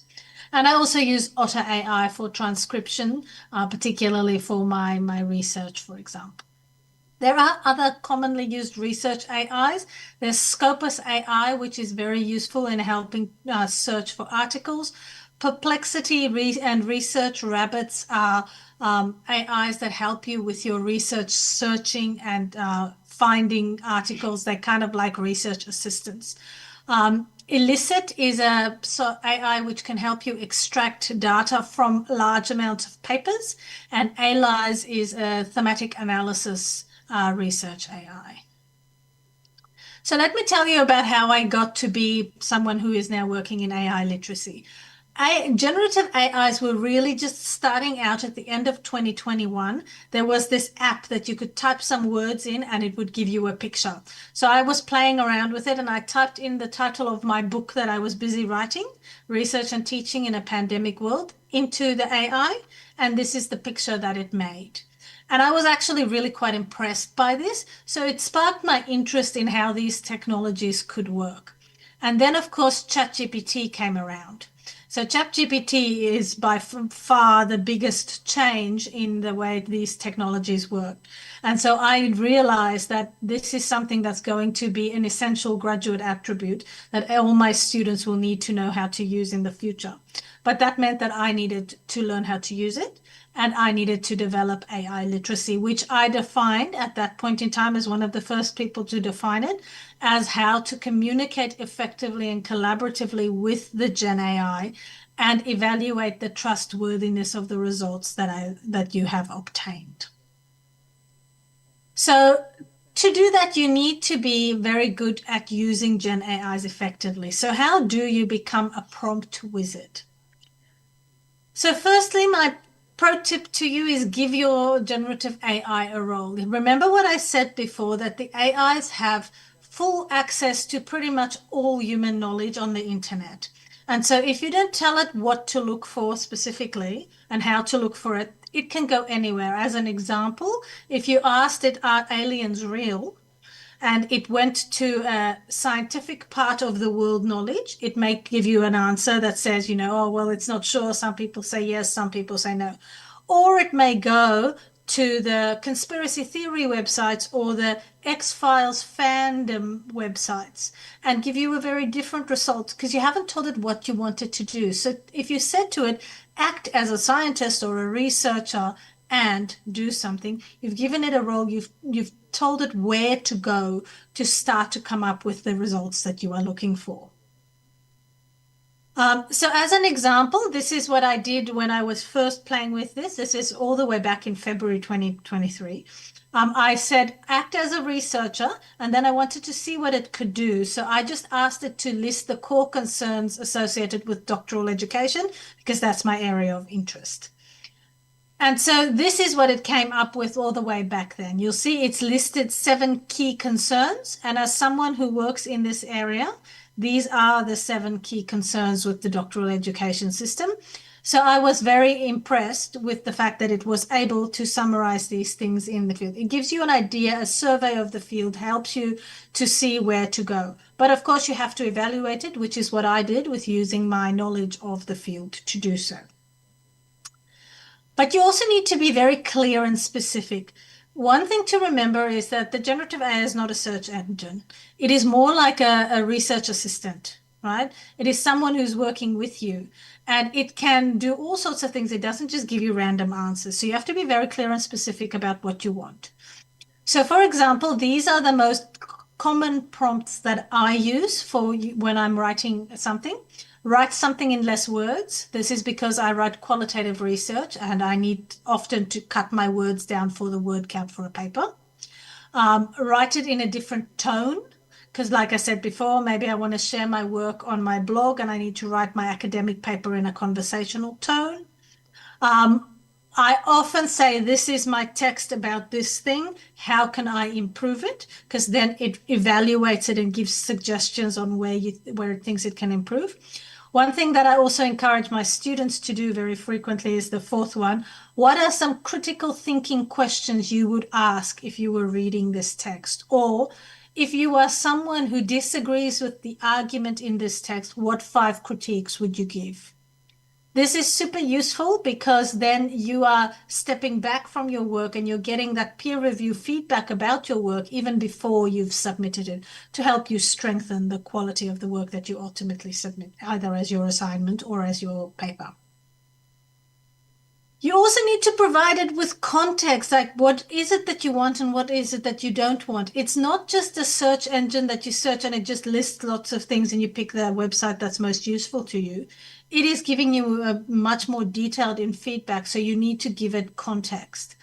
So if we think about that topic I had before, I was quite interested to see what it could do. And at that time, I was writing a workshop about research questions. So I thought, oh, okay, I'll ask it, can you create a research question on these concepts?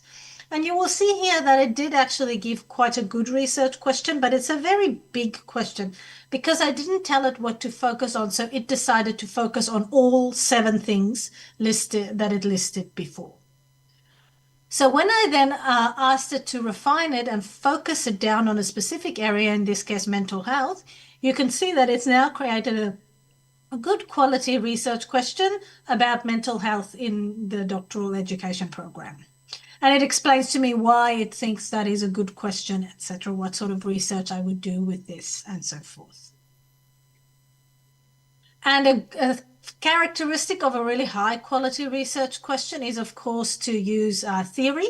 So in this case, I just said, okay, can you now incorporate some theory from Foucault into this question? You'll see that it's reframed the question with Foucauldian concepts like discourse, for example. So this is why giving it context gives you better results, because it knows what it is that you are looking for. It is also important to play and experiment. This is because there are many AIs, they change all the time, and you need to find the ones that work for you and that do the things that you actually want them to do. So to illustrate this, I'll talk to you about how I use generative AI in my teaching. I teach a unit that is about autoethnography, a very particular research methodology, and I wanted my students to be creative and have space to play. So what I encourage them to do is use generative AI's visualization capacity to create images to showcase elements of what they were talking about in their research projects. And to do that, I did that myself to demonstrate it to them. And here you can see the 2 images that I created, me as a teacher on the left and me as a researcher on the right. And I explained to them how this can be a data source for the study, the picture, but also the entire ChatGPT transcript in this case of how I came up with these ones, which pictures I liked, which ones I didn't like, and why, all of these sorts of things. And this actually really encouraged them to play and be a bit more brave in their work. And in fact, it was so successful that I ended up writing 2 papers using this data source, these pictures as data sources. But that was because I was willing to give it a go and see what it could do. I also thought recently I could play with it to do some data analysis. So I got ethics approval to do data analysis on my large qualitative data set, and I discovered that it was actually really successful in helping me think more deeply about my work, things that I hadn't even thought of to connect with my data. It helped me to think about those things and see which areas would be of interest for me to explore. It's also important to remember that you need to split complex tasks. If you are telling your human research assistant, these are the 20 things I want you to do, they are likely not going to do all of them as well as you wanted them because there's too many things at once. Instead, you would give them one task at a time, right? And this is the same thing for your generative AI. So in that example of using my ChatGPT to data analyze, what I did is I created 31 prompts to talk about the transcripts. And I gave that one question at a time. Here's my transcript. Here's question 1. Wait for it to analyze and answer. And then here's question 2 and so on, which helped it to focus on the things that I'm specifically interested in one at a time. And these are the sorts of responses that I got. So this, for example, is analyzing a data transcript through Bourdieu's concept of power and how in this transcript, the power is seen in these different ways. So this helps me to then look at the very large data set I have and see how power maybe is shown differently across different people in my data set and how which areas I should focus on in my research. It's also capable of seeing implicit meaning. So it doesn't just look at words, the words that are in the transcript, but it actually looks at the meaning underneath. You can see in the transcript there are nuanced indications that could be interpreted as imposter syndrome. And then it gives examples of that from the data and explains its reasoning for why it thinks that could be examples of imposter syndrome. So like I said, it is not just a search engine, it is a co-constructor of knowledge. I would also encourage you to let the AI explain its choices. Why is it saying something? Why is it suggesting a particular change, etc.? So to show you an example here, so this is Grammarly in a PowerPoint, and in Word you'll see that it'll fix things, it'll give you examples, it can readjust your writing, it'll also explain to you why that is not, grammatically correct, for example. But this is an example of ChatGPT. So I took the paragraph on the left and put it into ChatGPT, asked it to fix the grammar and explain its changes. So you can see on the right, it has fixed the paragraph. Grammar is all nice and what it's supposed to be. And then this is the example of some of the reasoning it gave me. So it told me why it made the changes. This is super useful in that it'll help you assess whether you agree with the changes being made. But also if this is something that you are, frequently being told your verb tense is not correct, then you know that you need to work on improving your verb tense skills. It is also important to consider the ethical dimensions of generative AI use. There are many. We have developed a framework for all the things that you should consider. So firstly, it's very important to examine the policies and guidelines within your particular context, because different institutions, different countries and the like have different policies. It is also important to think about the social impact. So generative AI uses extensively large amounts of both power and water at the moment. And so this has environmental impacts. However, I will highlight to you that the big AI companies are very hardly working on this. So there are some that are building massive renewable energy programs. One, I think, is even building their own nuclear reactor, last I heard. They're also working on the water requirements that are used to cool the data centers. There's also the social impact of perpetuating biases, because remember that the AIs are trained on the extent of human knowledge, and we as humans all have biases. And this can appear in the data set. For example, when I did those, show me a picture of a professor teaching, it would consistently give me a picture of an old white man, because that is the perceptions that people had. Over time, these sorts of biases are discovered and corrected, but it's always important to consider this. It's also important to consider the digital divide, in particular, not just in who has access, but also who has the skills to use these technologies well, because those who do will move ahead much faster ahead of those other people who may not.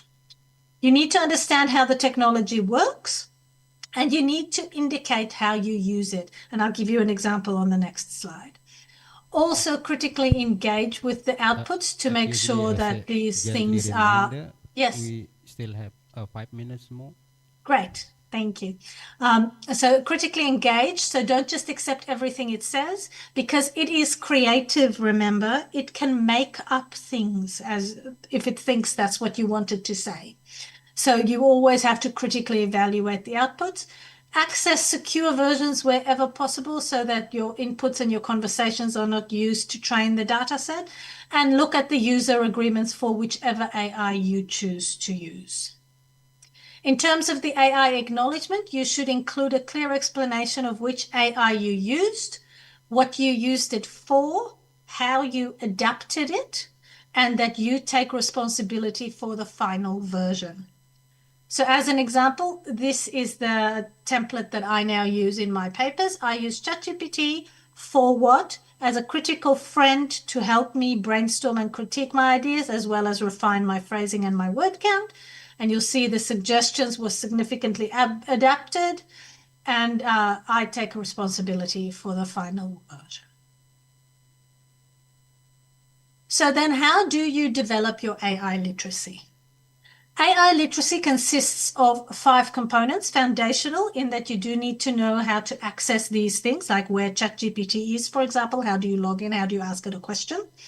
But also some conceptual skills. You need to know how to ask it good questions and get the responses and adapt it in a way that is suited to your purpose.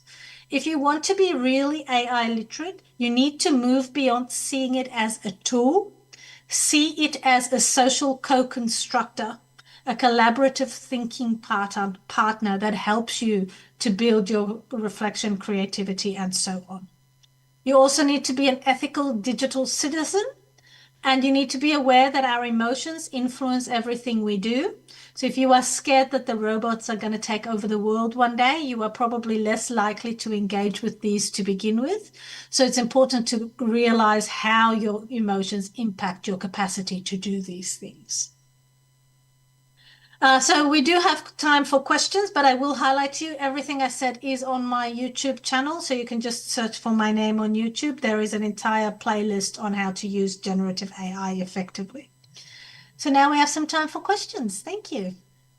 Very much, Dr. Lynette. And now we have around 10 minutes, I guess, for Q&A. So please, if anyone who raised a question, okay, please, Pak Taufik.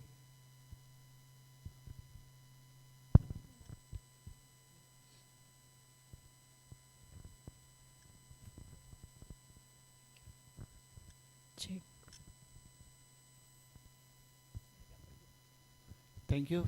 Very interesting presentation, and I'm actually using AI for friends discuss everything about activities, yeah, lectures, studying, and also something I would like to know new about something.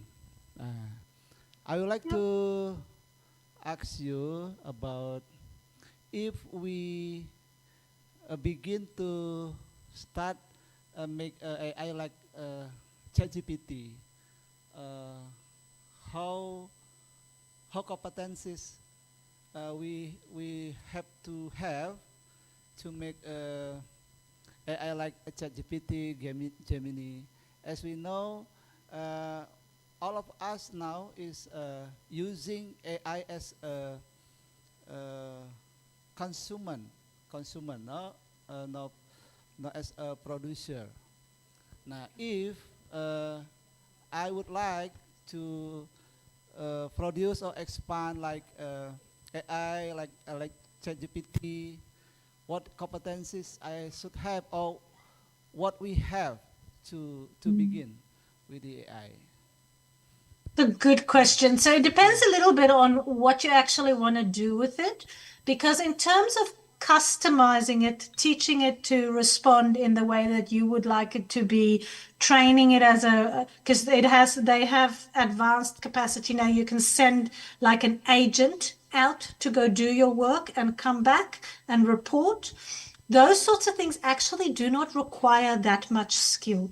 So you can go into ChatGPT and you can just say, create a new GPT.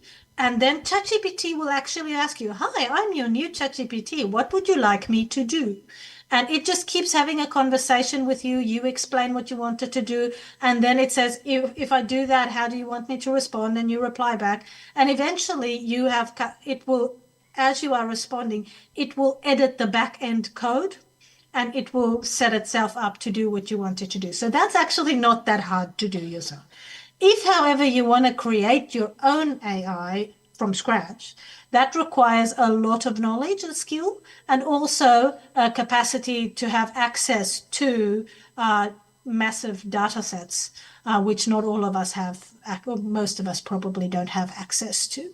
But in terms of taking ChatGPT, Gemini, Microsoft Copilot, all of which have the capacity to do that, and customize it and train it to do what you want it to do, that's actually not that hard. It just takes a little bit of time and effort. Thank you very much, Dr. Lynette. I guess that's also conclude our Q&A session because we ran out of time. So, but the key takeaways for this session, I guess, the AI literacy is no longer optional in this academic world, but it is necessity.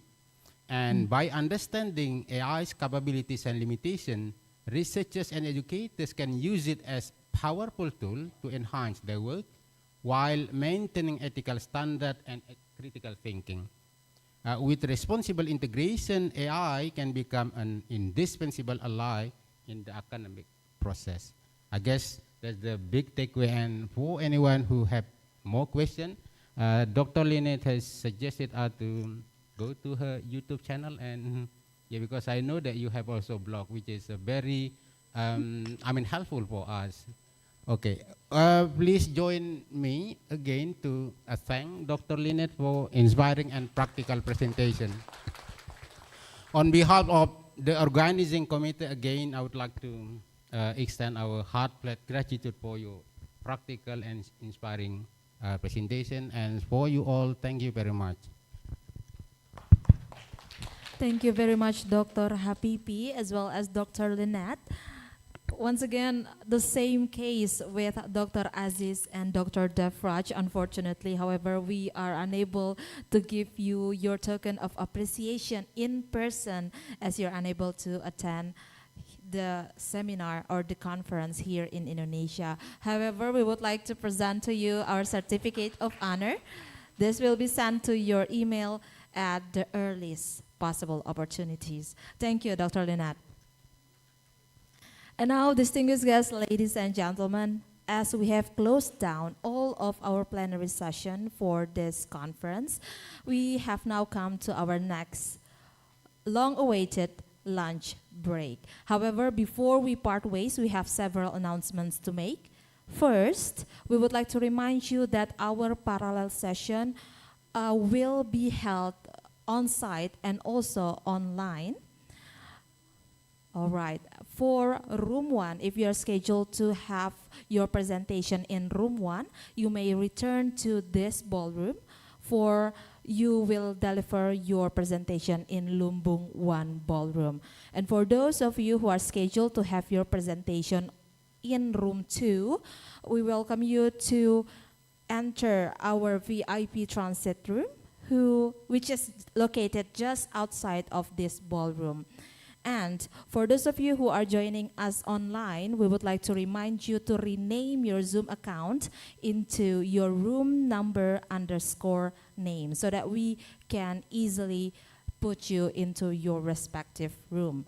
And finally, ladies and gentlemen, as we have slightly run behind our original schedule, we would like to announce that there are some rearrangements for the lunch break. For offline presenters, your lunch break is scheduled to last for 1 hour, and we are going to start our parallel session at 2 p.m. And for those of you who are joining us online and will be presenting online, your lunch break is scheduled to last for 30 minutes, and you should be ready to enter the parallel session at 1:30 p.m. That's all, ladies and gentlemen. Thank you so much for your patience, and see you in the parallel session. Good morning.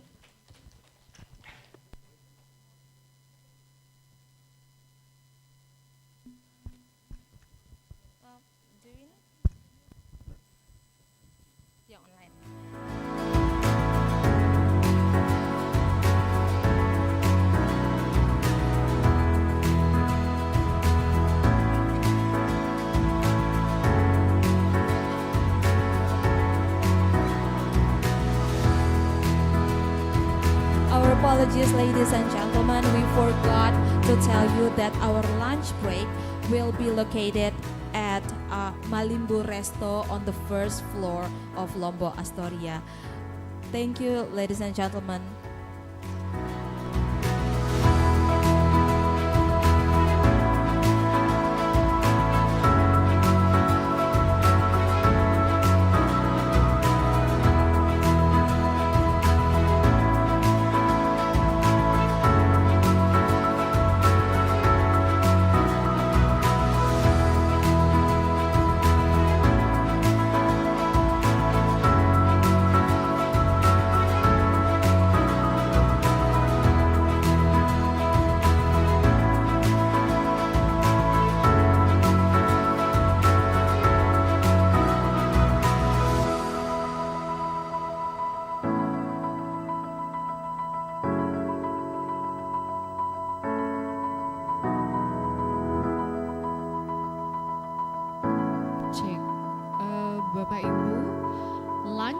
ada di restoran di lobby hotel. Yes. Di lobby, Bu Prof. Yeah.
Recording stopped.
Okay.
kadar karbon di atmosfer gitu. Jadi kita memberikan pemahaman di awal tentang itu dan juga memberikan pemahaman kemana sih karbon ini ketika sudah menguap ke udara.